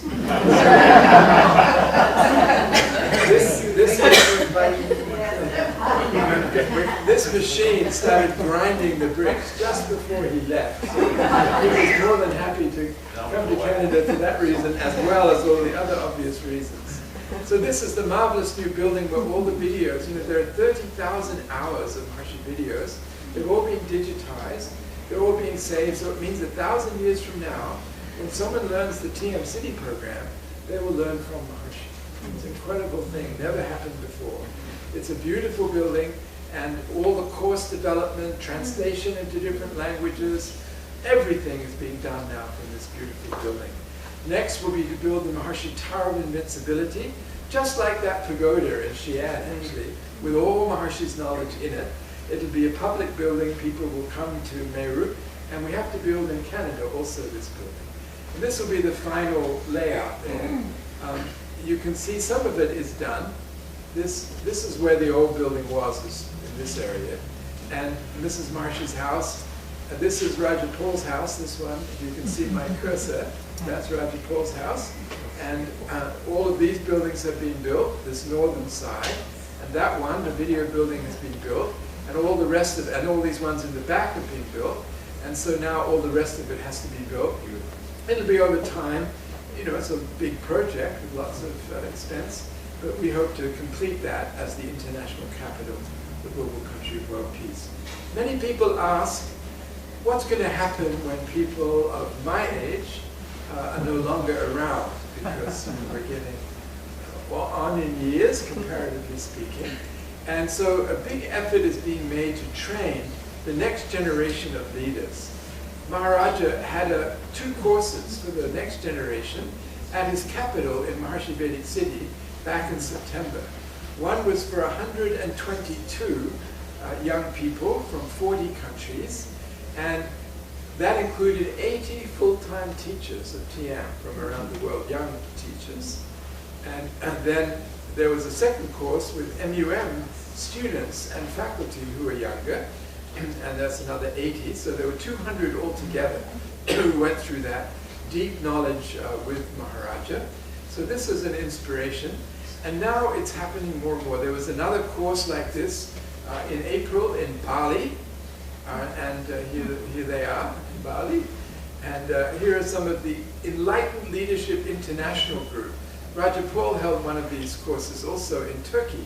There are actually 400 members of this Enlightened Leadership International, younger leaders, from 47 countries. This is the facility of Purusha, the single man dedicated to enlightenment and world peace in West Virginia. It was taken by a drone that they purchased, and this building on the bottom, that is their dining hall, and then there are about 90 of them living there right now. And this building on the left, lower left, this one, this is the new course building, and the recent training of teachers of TM, men teachers, happened there. And this is another opportunity for all the men who are here. Purusha hold courses for the men. So you can go there, and it's a beautiful silent place in West Virginia, about 90 miles west of Washington, D.C. Here are some of those beautiful buildings.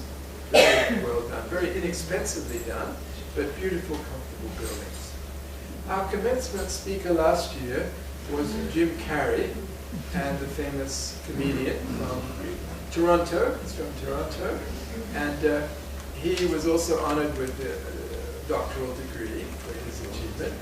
One of the things that when I was reading out his doctoral degree, he called out from the back, "You misspelled my name." I knew we had misspelled his name, but I played along,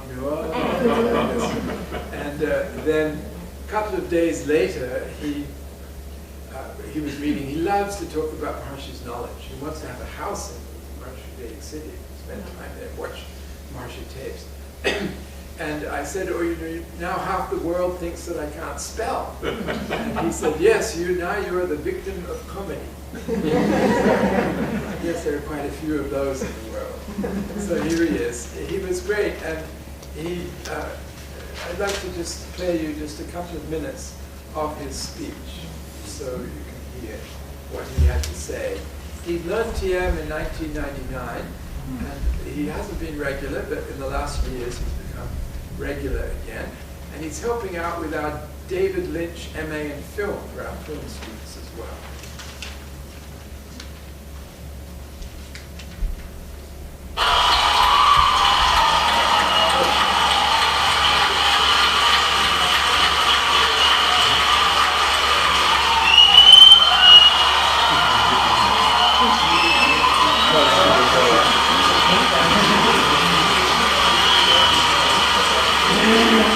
I am elated and truly excited to be present and fully connected to you at this important moment in your journey.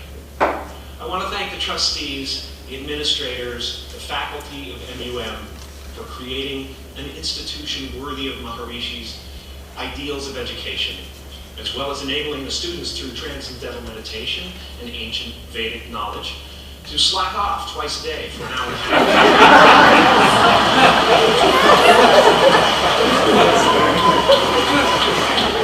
To the graduating class of 2017, -3. You didn't let me finish. Congratulations. Yes, give yourself a round of applause, please. You are the vanguard of knowledge and consciousness, a new wave in a vast ocean of possibilities. On the other side of that door, there's a world starving for new ideas, new leadership. I've been out there for 30 years. She's a wildcat. She'll rub up against your leg and purr until you pick her up and start petting her, and then out of nowhere she'll swat you in the face.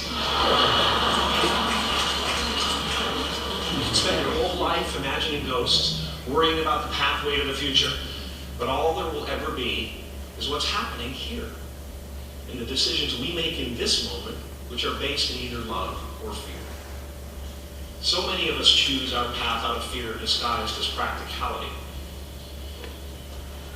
What we really want seems impossibly out of reach and ridiculous to expect, so we never dare to ask the universe for it. I'm saying, I'm the proof that you can ask the universe for it. Please.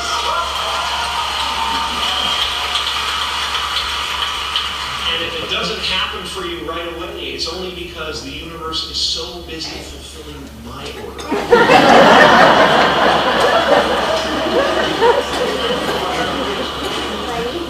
My father could have been a great comedian, but he didn't believe that that was possible for him. And so he made a conservative choice. Instead, he got a safe job as an accountant. And when I was 12 years old, he was let go from that safe job. And our family had to do whatever we could to survive. I learned many great lessons from my father, not the least of which was that you can fail at what you don't want. So you might as well take a chance on doing what you love.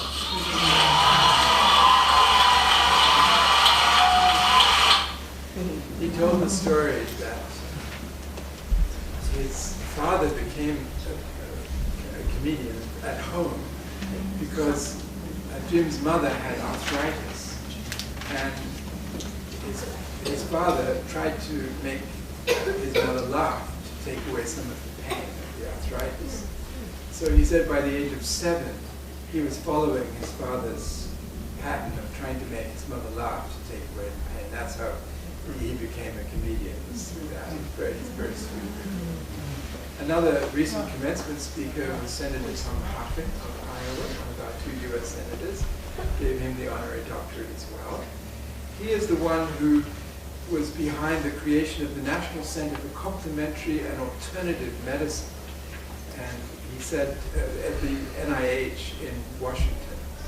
And he said afterwards he felt it was a mistake that he had used the word alternative. He said it should have been integrated. Alternative sounds alternative, but integrative is much more The research, you know that $25 million worth of research was funded by the NIH for MUM over the years. This was the most recent study that came out in the journal Circulation. It took people who had heart disease, half were taught TM and half were just given health education. After 5 years, the TM group had a 48% lowered rate of death, heart attack, and stroke. Now, more than 1 million people die in the US each year from heart attack and stroke. It's the #1 cause of death almost everywhere in the world, actually. So if half of those people could live, just think of what the government irresponsibility is that would allow this technique to be there and not be used, and all those people, all that suffering, all that loss of life. So this has been borne out also, I think you heard also, that the American Heart Association reviewed all scientific literature on improving blood pressure and reducing heart disease.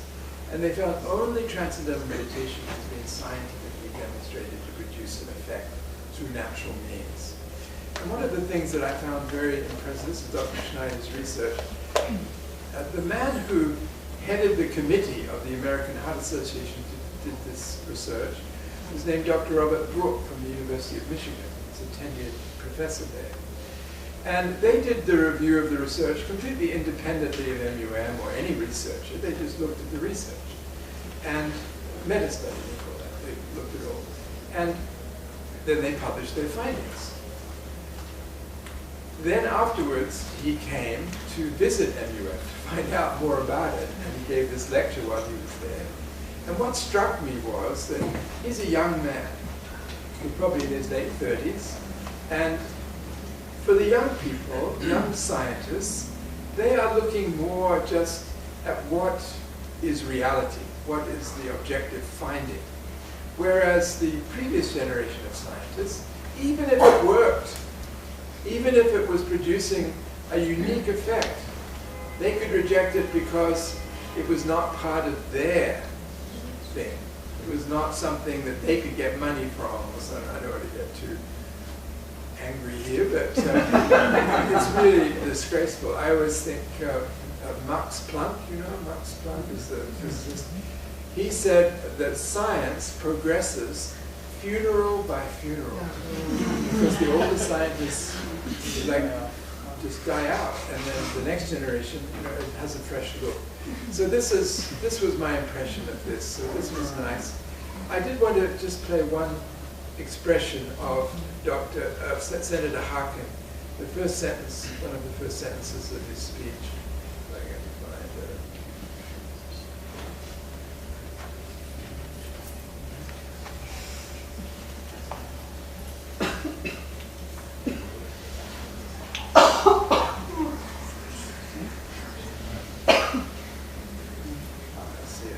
Anybody see Senator Harkin? It may have. I just put it in that order.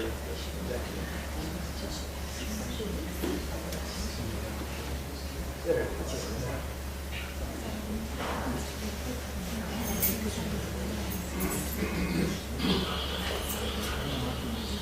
But I do want you to know of my highest respect and admiration that I have for this university, for what you have done, what you've become here in Iowa, the nation and the world, and especially for what I consider to be the best holistic approach to education and wellness and life at any university anywhere on the globe. Those are pretty strong words coming from a U.S. senator in public. And he also said a wonderful thing at the end. He said to the students, don't think anything is impossible.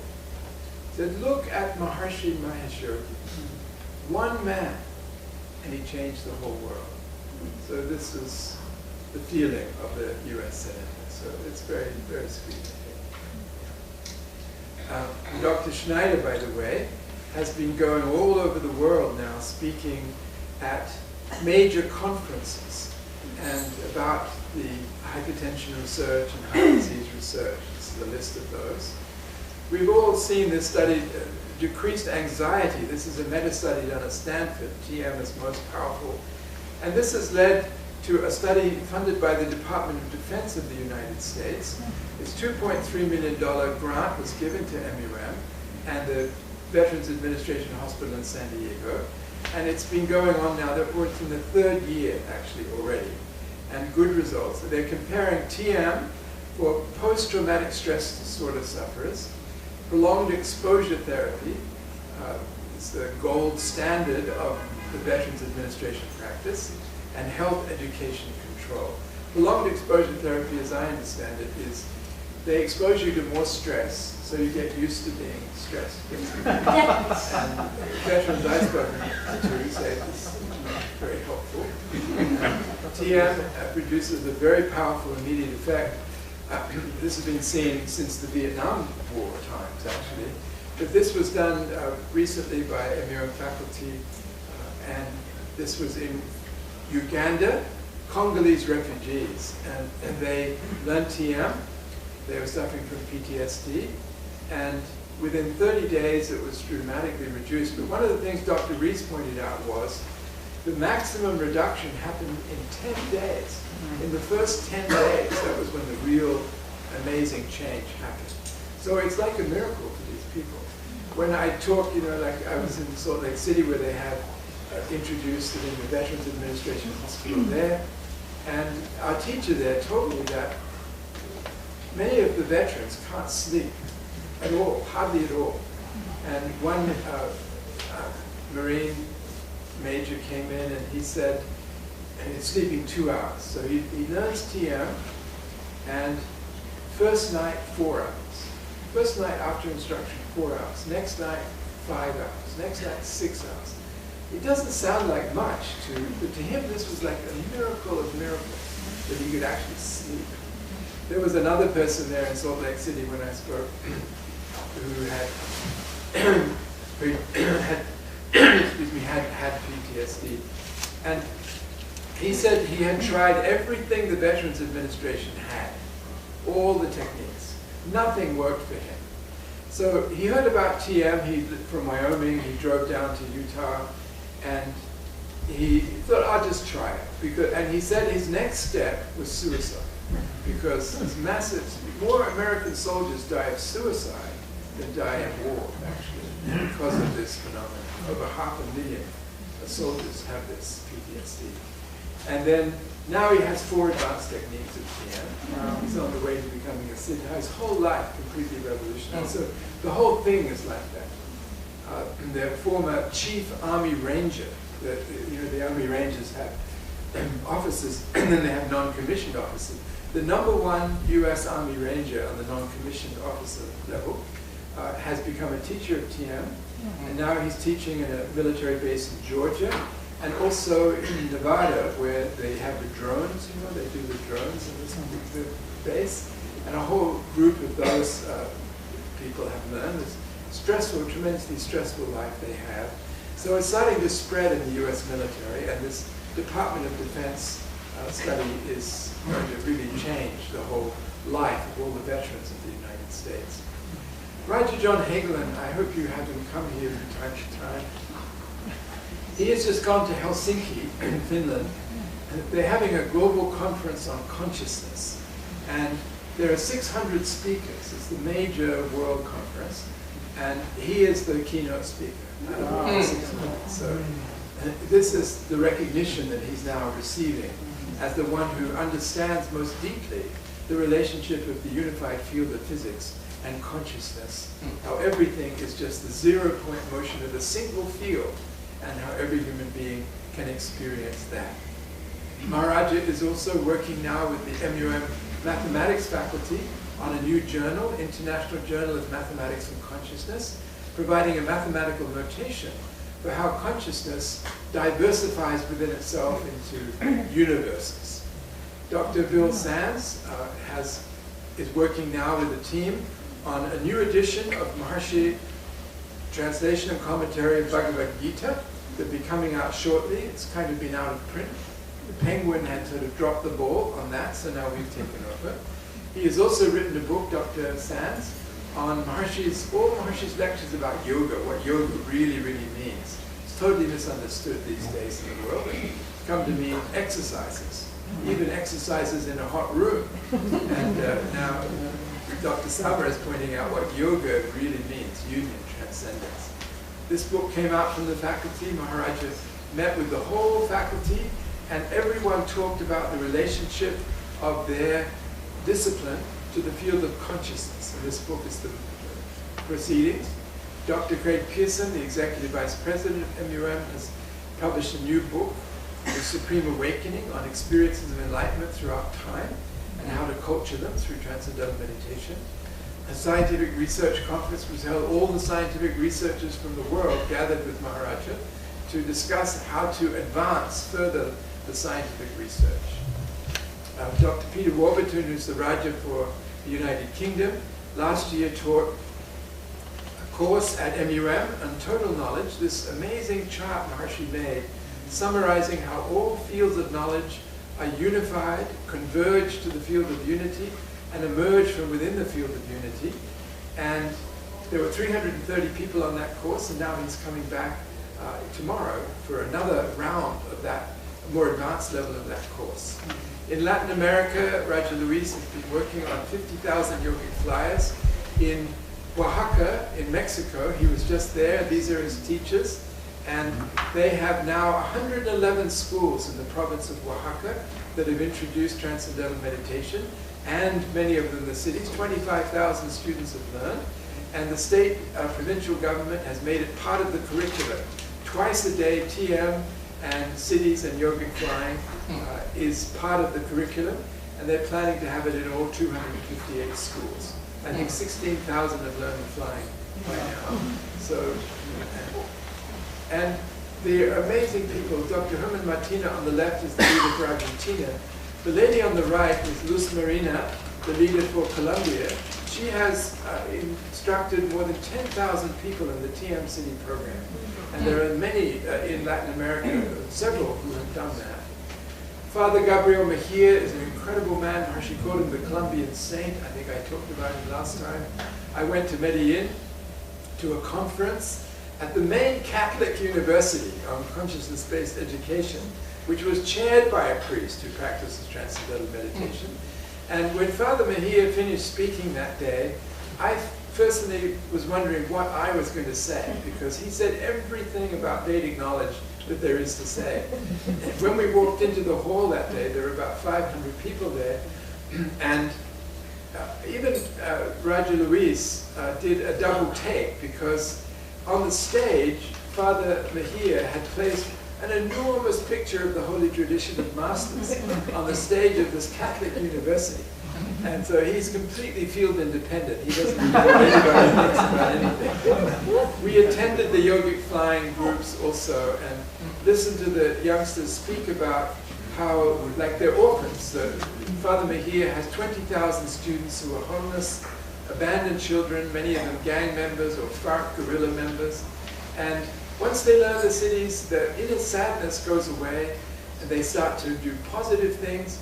And actually the Archbishop of Medellin challenged Father Mejia about this. He said, what you're doing is not Catholicism. You have these pictures of this old gentleman with a beard, and you're doing all these yogic things. And so Father Mejia just said, Monsignor, just come with me. And he took him to one of the practice sessions of the TM and cities and yogic flying. And afterwards, he said, Archbishop, I'm not going to say a thing. You talk to them. You talk to these kids. First boy stood up and he said, I, 8 months ago, was the head of a large gang on the streets of Medellin, homeless kid. And now I'm in a university program. And one after the other, they were telling the story, the bliss that they feel, the feeling of like they're a harmony, like a symphony, like a family together, all these experiences. One of them has already come to MUM, by the way, and graduated, one of these homeless kids, and is now working with Father Mejia. So after several of these kids, the Archbishop gave in and said, this is a good thing, so carry on. So he is. Father Mihir uses every technology he can. He has an EEG machine, so the kids can all see how the EEG changes when they meditate. He likes to have them have abhyanga, oil massage. He uses everything. And whenever Surya Namaskar, for example, and when he greets them, he always says, Buenos dias, familia. Good morning, good day, my family. And it means so much to these children. These children adore him because he's like a father to all these thousands of children that they had missed all through the years. He's also a friend of Pope Francis. They went to university together, Pope Francis being from Latin America, and he hopes to tell Pope Francis about all of this sometime. President Correa of Ecuador, I mentioned, all of the military education has introduced transcendental meditation. These are all military groups, students practicing TM, and the head of the military. And now they are spreading it in Ecuador. They had, the last I heard, it was 16,000 military students practicing TM, and about 4,000 doing the cities. Now it's spreading to the public schools of Ecuador. And also, this is in Peru. The government in Peru has directed that 30,000 students in and around Lima, Peru, should learn transcendental meditation as a technique against bullying. Dilma Rousseff is the president of Brazil. She practices TM, and she is encouraging one school in Rio to have 1,200 yogic flyers to create national coherence, national invincibility for there. Dr. Alex Kanziani is the head of the education committee of the Brazilian Congress, Brazilian Parliament. His life's goal is to have all 45 million students of Brazil practicing transcendental meditation, and a teacher of boys and of girls in every school funded by the government. They've already said any school can have it if they want it. So this is just a glimpse of Latin America. And Roger Luis, I said, oh, this is 50,000 is really good. He said, no, I'm going for 1 million in Latin America also. In Thailand, this is a wonderful woman, a Buddhist nun, who has a school. I went and visited that school, and she is the principal, and all these girls also come from very difficult backgrounds, and they're now, I think, 320 yogic flyers amongst the 400 girls, and they are now building new buildings, and they hope to have 1,000 yogic flying girls. And these girls are so thrilled. I think I showed the video last time, by the change that has happened in their life thanks to the TM and the TM-City program. Maharshi went to Thailand a number of times, and he met the Shankara. On the right there is the leader of all the Buddhists. And Maharshi sent to Thailand to help the Buddhist monks there, Reverend Koji Oshima from Japan on the left. And that's actually him in Sri Lanka. He has introduced TM to about 5,000 monks in Sri Lanka and in Thailand. He's built now a headquarters for that program, Bastu. And these monks are so relieved because they've been doing concentration techniques, and it's very difficult and doesn't produce any good result. So here he is with some of these youngsters.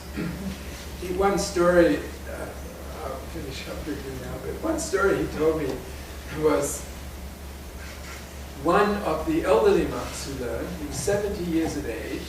He was a famous scholar of all the Buddhist texts, could answer any question.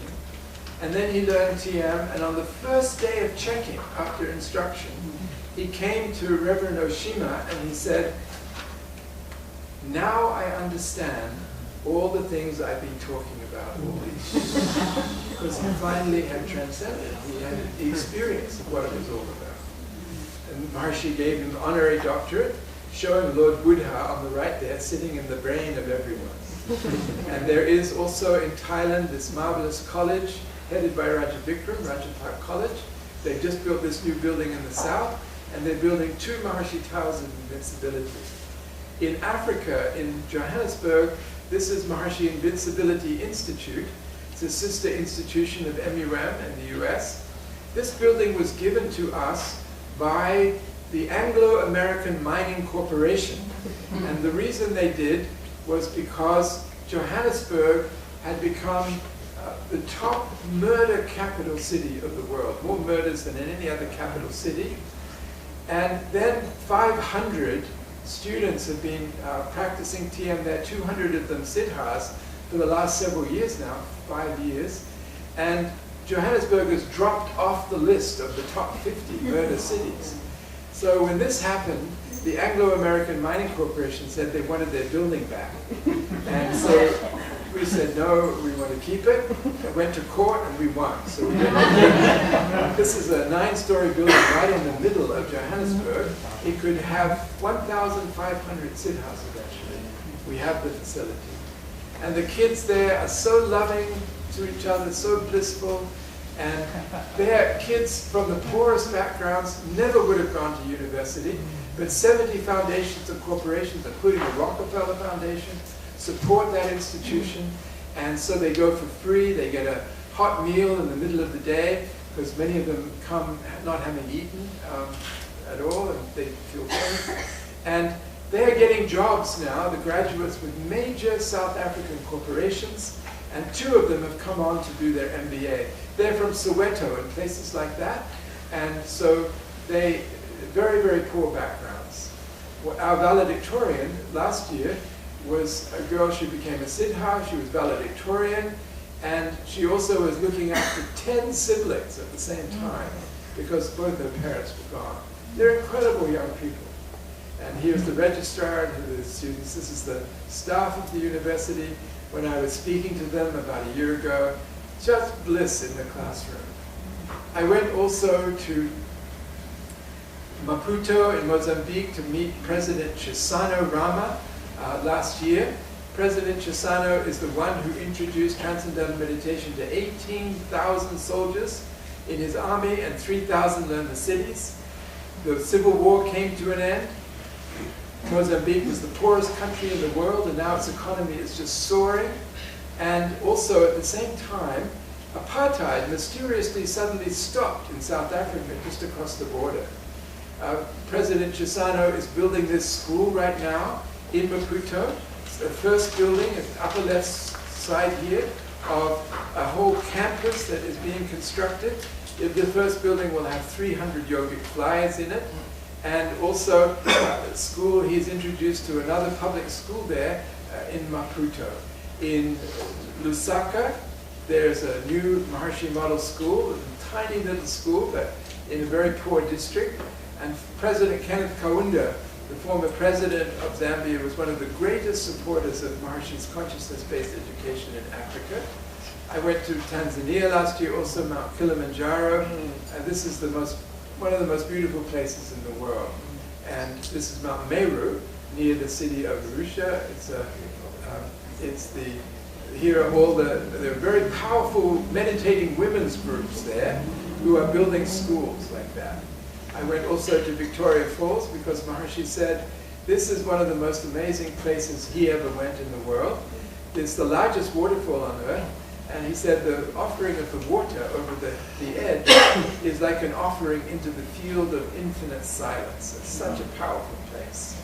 In Ireland, this is Croagh Patrick in the background there. This is the holy mountain of St. Patrick. Every July, 20,000 people climb that mountain to pay homage to St. Patrick. And what we're seeing in the front is the Maharshi Island of World Peace, Inishraha. And the teachers of TM and siddhas and meditators have now built this building on that island. 18 rooms, and they're about to start on a second building, another 18 rooms. I went there, it's a very comfortable building. Here I am with all the teachers of TM from Ireland who built this building. Very good achievement. And I just remembering, we had, what was the one north of Montreal, Chateau Lac Beauport, and in Compton. We had our facilities. We don't have one right now. And Huntsville also is going. So we should, if Ireland can do it, Quebec can do it for sure. In Erfurt, another example, very small city at the center of Germany, they built this peace palace. And the way they did it was a couple of people who had equity in their own house sold their house, they put the equity into this building, and they got the second floor to live in, apartments, and the downstairs is where everyone is flying together, and the lecture halls and the initiation rooms. They also have in the roof, they have 5 rooms for people coming for short residence courses. And this is the young woman who organized this, Dr. Lila Maria Hartmann, and she has written a book with her husband, Dr. Eckhart Stein, How to Build a Peace Palace. Everything from thinking about it through to opening the front door. So every element, from construction, finance, vastu, everything. So I recommend you get the book and build a peace palace in Montreal as soon as possible.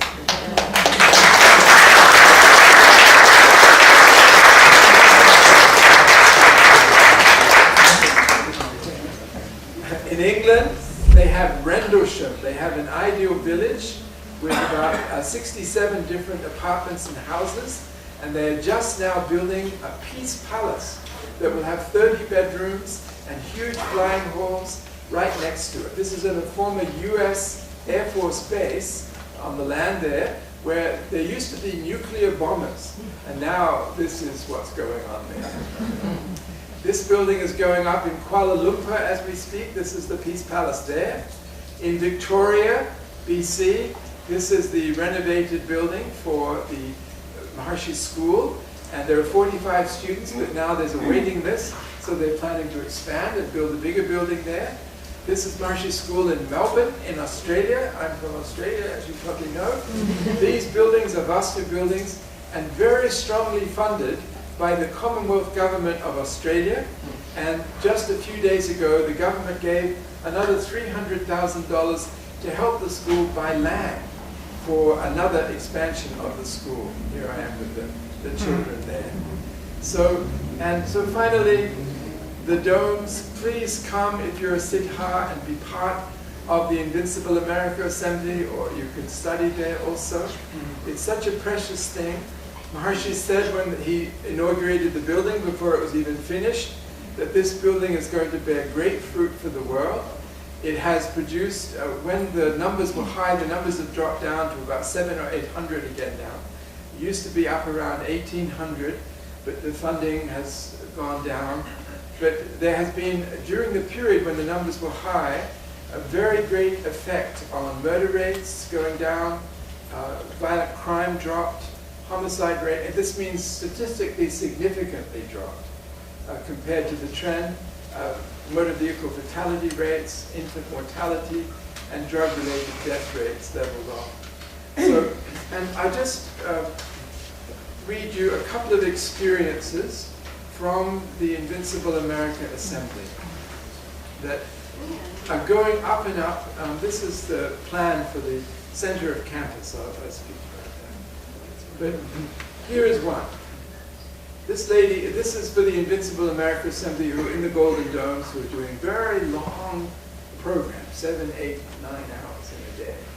And this lady said, I hardly ever have #1 experiences, but this is what happened to me. A high tide of infinite joy and bliss rises up within me at the speed of light as a golden glow settles in my heart. Otherness is gone. There is no other, just the self discovering itself after so many years. It is very fulfilling.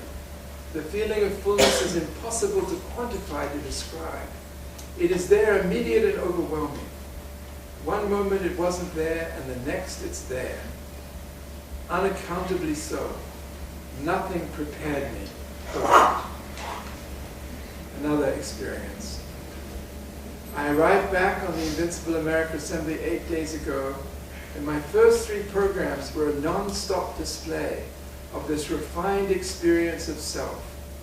All qualities of self appeared so much more clear and pronounced. The glow was incredibly intense and vibrant, linked to the most sumptuous bliss. Silent, expanded consciousness was alive and in motion within itself. My first morning round was extremely still, silence, interwoven with glowing bliss. I just sat and floated in such amazement, as if it were all totally new and fresh. that I had never experienced anything like it. Utterly wondrous. Another person who said they always experience the absolute as the other thing and the relative as where I am. Says, now the opposite is true.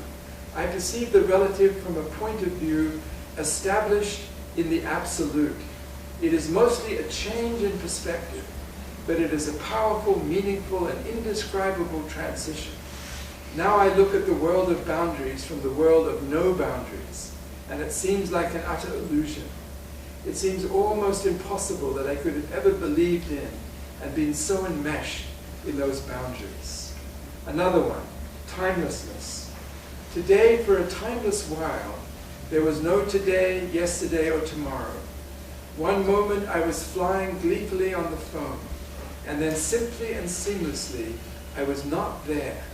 All there was eternity in extending in all directions to infinity. From this timelessness emerged time, and from there creations, many creations, emerged and merged back into timelessness, which itself remained eternal, unchanged. It was a very humbling experience, because there was no ego to claim anything. Another one, it's called Housewife's Bliss. She says, from the beginning I heard Marshi talk about waves of bliss. I was very happy for the benefits of the TM program. It saved my marriage, possibly my life, and created happiness for me and my family. But waves of bliss, probably not for me, I thought. Because of my wedding vows, I could not join a large group full-time or go to TTC. Then one morning, about a year ago, I woke with waves of bliss, bubbling bliss. I was, of course, astounded and ecstatic. This won't last long, I thought, but it went on for months and months and months like that. Another one. I walk into the dome. This is a person coming from Sweden. I walk into the dome, sit down, close my eyes, and start doing absolutely nothing, except thinking a few lovely thoughts. That's our program. That seem to go on by themselves and that make me transcend and experience blissful stillness. Then I start to hop up and down out of pure joy, which creates lots of energy and more bliss. After that, it goes on, listen to the experiences, and describes how just the gratitude is so intense for what is being experienced. You can only bow down again and again. And expressing also how coming to the dome, surrounded by all you adorable people who express so much friendliness, love, and care, it feels like heaven has already descended here. So this is the plan for the central campus, the next stages of development, the Keith Wallace Pedestrian Mall, where the road is at the present. Fairfield continues to get great recognition. I didn't mention, by the way, when we talked about Jim Carrey's video, there was recently a list of the top 10 top 10 YouTube websites in American colleges. And MUM was number 4 in all of 3,800. Where the hell is this possible? And it went sort of Harvard, Stanford, Yale, Marshall University of Vanderbilt. And it was because Jim Carrey's video was viewed 6 million times on the MUM website. So. But BuzzFeed last year named Fairfield number 2 best city to do a road trip to. This was named number 7 best small city by Smithsonian Magazine and Mother Earth News, the best place you've never heard of. Iowa, great place, most entrepreneurial city. It's an incredible place. And the Stephen Sondheim Center has been built. The local people, when they build things, even though they may not practice TM, they build them with an eastern entrance, knowing that we like that. And Stephen Sondheim had given his name to the theater there, beautiful theater that's being constructed and convention center. So there's now a Stephen Sondheim Theater in London, New York, and Fairfield, Iowa. Blue Zones has been nominated as one of the most healthy places. And there's a 17-mile trail that goes all the way around the city. It's a beautiful place to come. So please do go to India. Please come to Fairfield and to Maharshi Vedic City and be part of that reality. And please take the advanced techniques if you haven't done and become a siddha. And please become a teacher of transcendental meditation if you haven't already done that. And if you are a teacher, please become a very active teacher and teach thousands and tens of thousands of Canadians this precious practice, the greatest gift that can ever be given to anyone, ever in the world. The greatest single knowledge of the millions of kinds of knowledge in the world is how to transcend and discover what's in you. So let's give it to everyone. So thank you for being patient with my learning.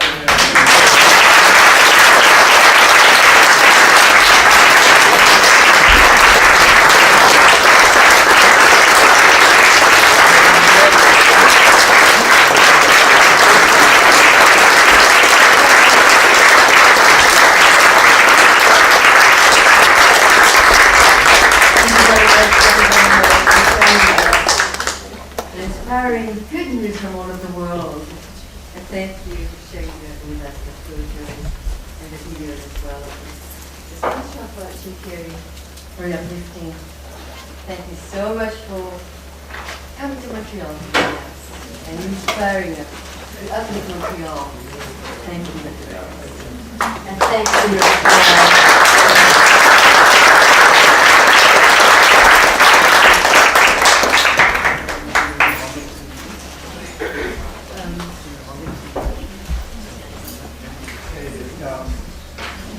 It's very inspiring. Thought of building a house in Montreal, also building an academy. Denis Cochon is working on an academy. And Ian, also Roger, working. and Derek. And Derek and Roger. And Derek, Clark Simon. And Paul. And Paul. So I think we're well on the way to establishing an academy for Quebec, which will replace us.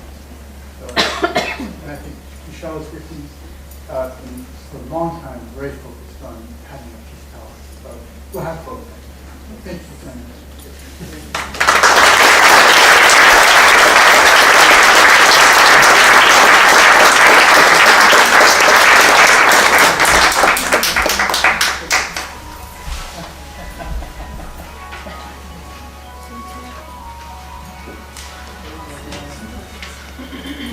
Nous avons quelques annonces à faire pour les prochaines activités du centre de Montréal, notamment fin juin les techniques avancées, et puis peut-être d'autres surprises, et un cours d'un jour qui alliera la connaissance et des cycles, c'est-à-dire méditer un peu plus en continu, un peu plus qu'une fois, disons une fois le matin, une fois le soir.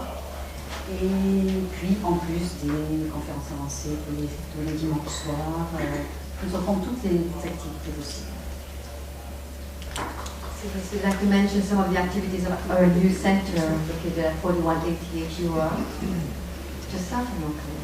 In addition to our Sunday night advanced meetings, which are open to all meditators, we are looking forward to the return of the advanced instructors towards the end of June.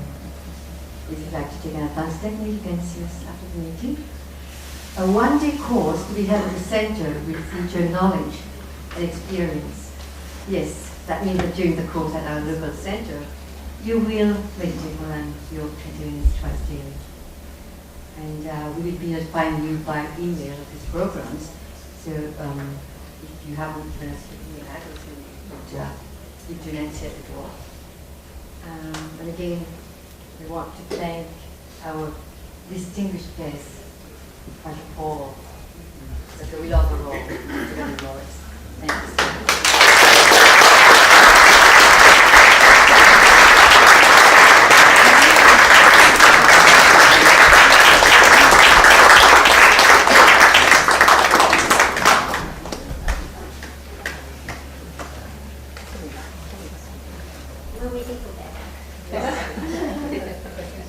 Devin will be right back, and we should be sure.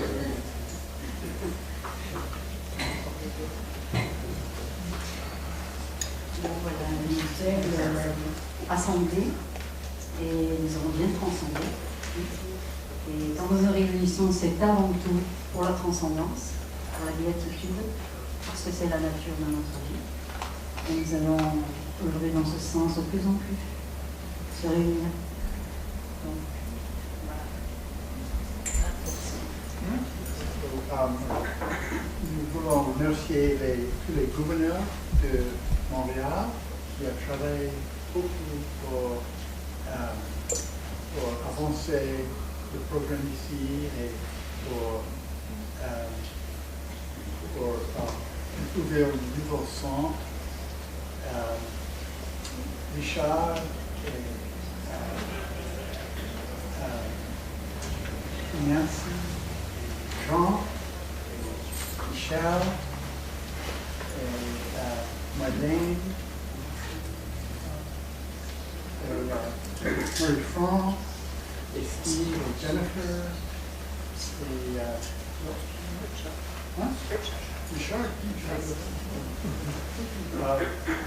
C'est merveilleux comme les gouverneurs ont travaillé ensemble. Maintenant, à Montréal et aussi Dominique, Sherbrooke et Roger Garnier, à Rivière, et Jacqueline aussi, Sherbrooke. Et tous les gouverneurs maintenant ils travaillent ensemble. C'est merveilleux parce que c'est ça qui fait les choses qui amènent le succès. C'est le travail ensemble, je crois. Vous croyez? Oui, oui. Tous les sens, toujours on dit la même chose. L'enrichir, parce qu'on voit quelqu'un a dit à Marchi, nous avons un problème, les initiations sont très bas, et rien facile. Et Marchi a dit à eux, c'est parce que il n'y a pas d'harmonie entre les professeurs. C'est ça qui a fait le problème. Marchi a dit à lui. Et je crois que nous avons maintenant un grand succès en Montréal parce que tous les gouverneurs maintenant, ils travaillent ensemble très harmonieusement. Et je crois que c'est un grand succès. You should be very proud of your achievement. And I think Montreal will lead the world again, the way to lead Canada again, and even at one point was leading the world in terms of initiation. Marchi came, il a dit, je ne veux pas partir. Si je pouvais rester ici, je peux changer le monde. So we'll do it now. Now we'll do it. That has come, and we'll come back. And he's inspired us now. We have a vision of what we can accomplish.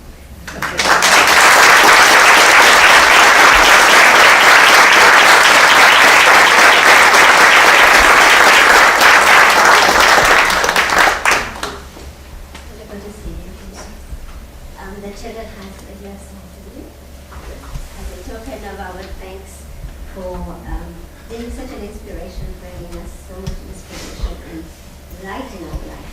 So just want to thank you. With these, this little song, it's from, the children are learning Carnatic songs. So they chose a song that we just learned. So we don't know it the whole song, but we want to offer it. So it says, it's from Célébration, Brahmamendra. He is a great 17th century Carnatic song singer. So the song says, "Oh my tongue, chant the name of Mukunda, chant the name of Keshava, Madhava, Govinda, and Krishna, the names that bestow eternal happiness."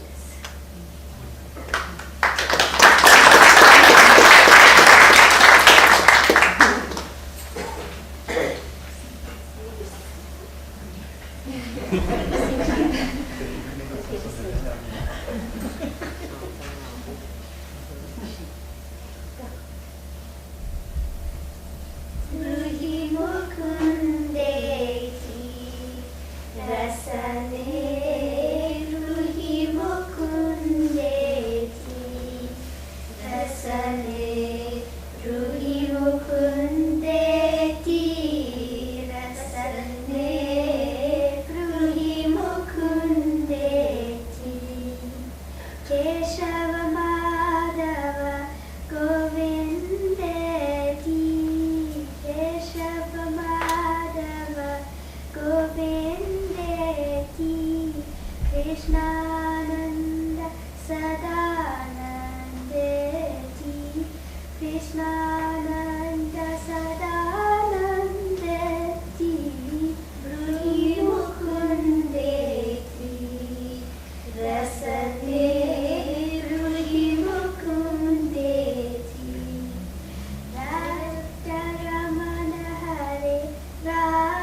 Rajivaksha Ganeshameti, Rajivaksha Ganeshameti, Ruhi Mukundeti, Rasane Ruhi Mukundeti, Rasane Ruhi Mukundeti, Rasane Ruhi Mukundeti.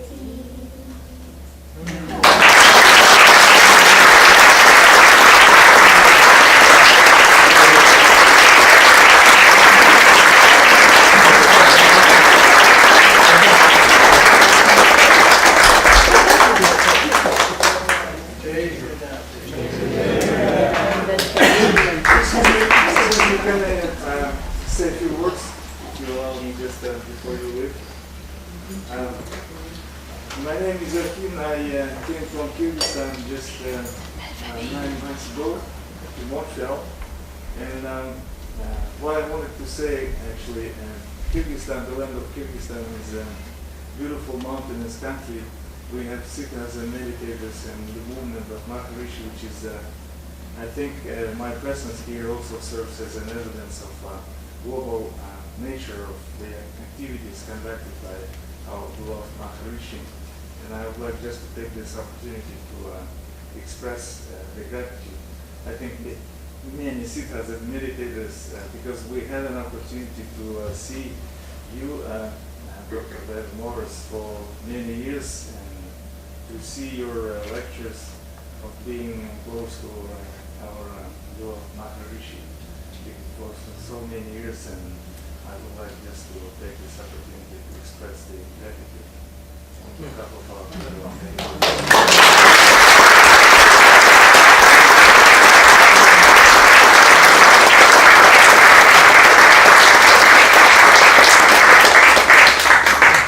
Thank you very much.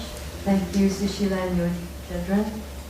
And thank you everyone. Thank you everyone for coming here this afternoon and sharing with us these beautiful moments with Dr. Bevan Morris, Raja Paul, and Dr. Willow Burrow. Merci à tous.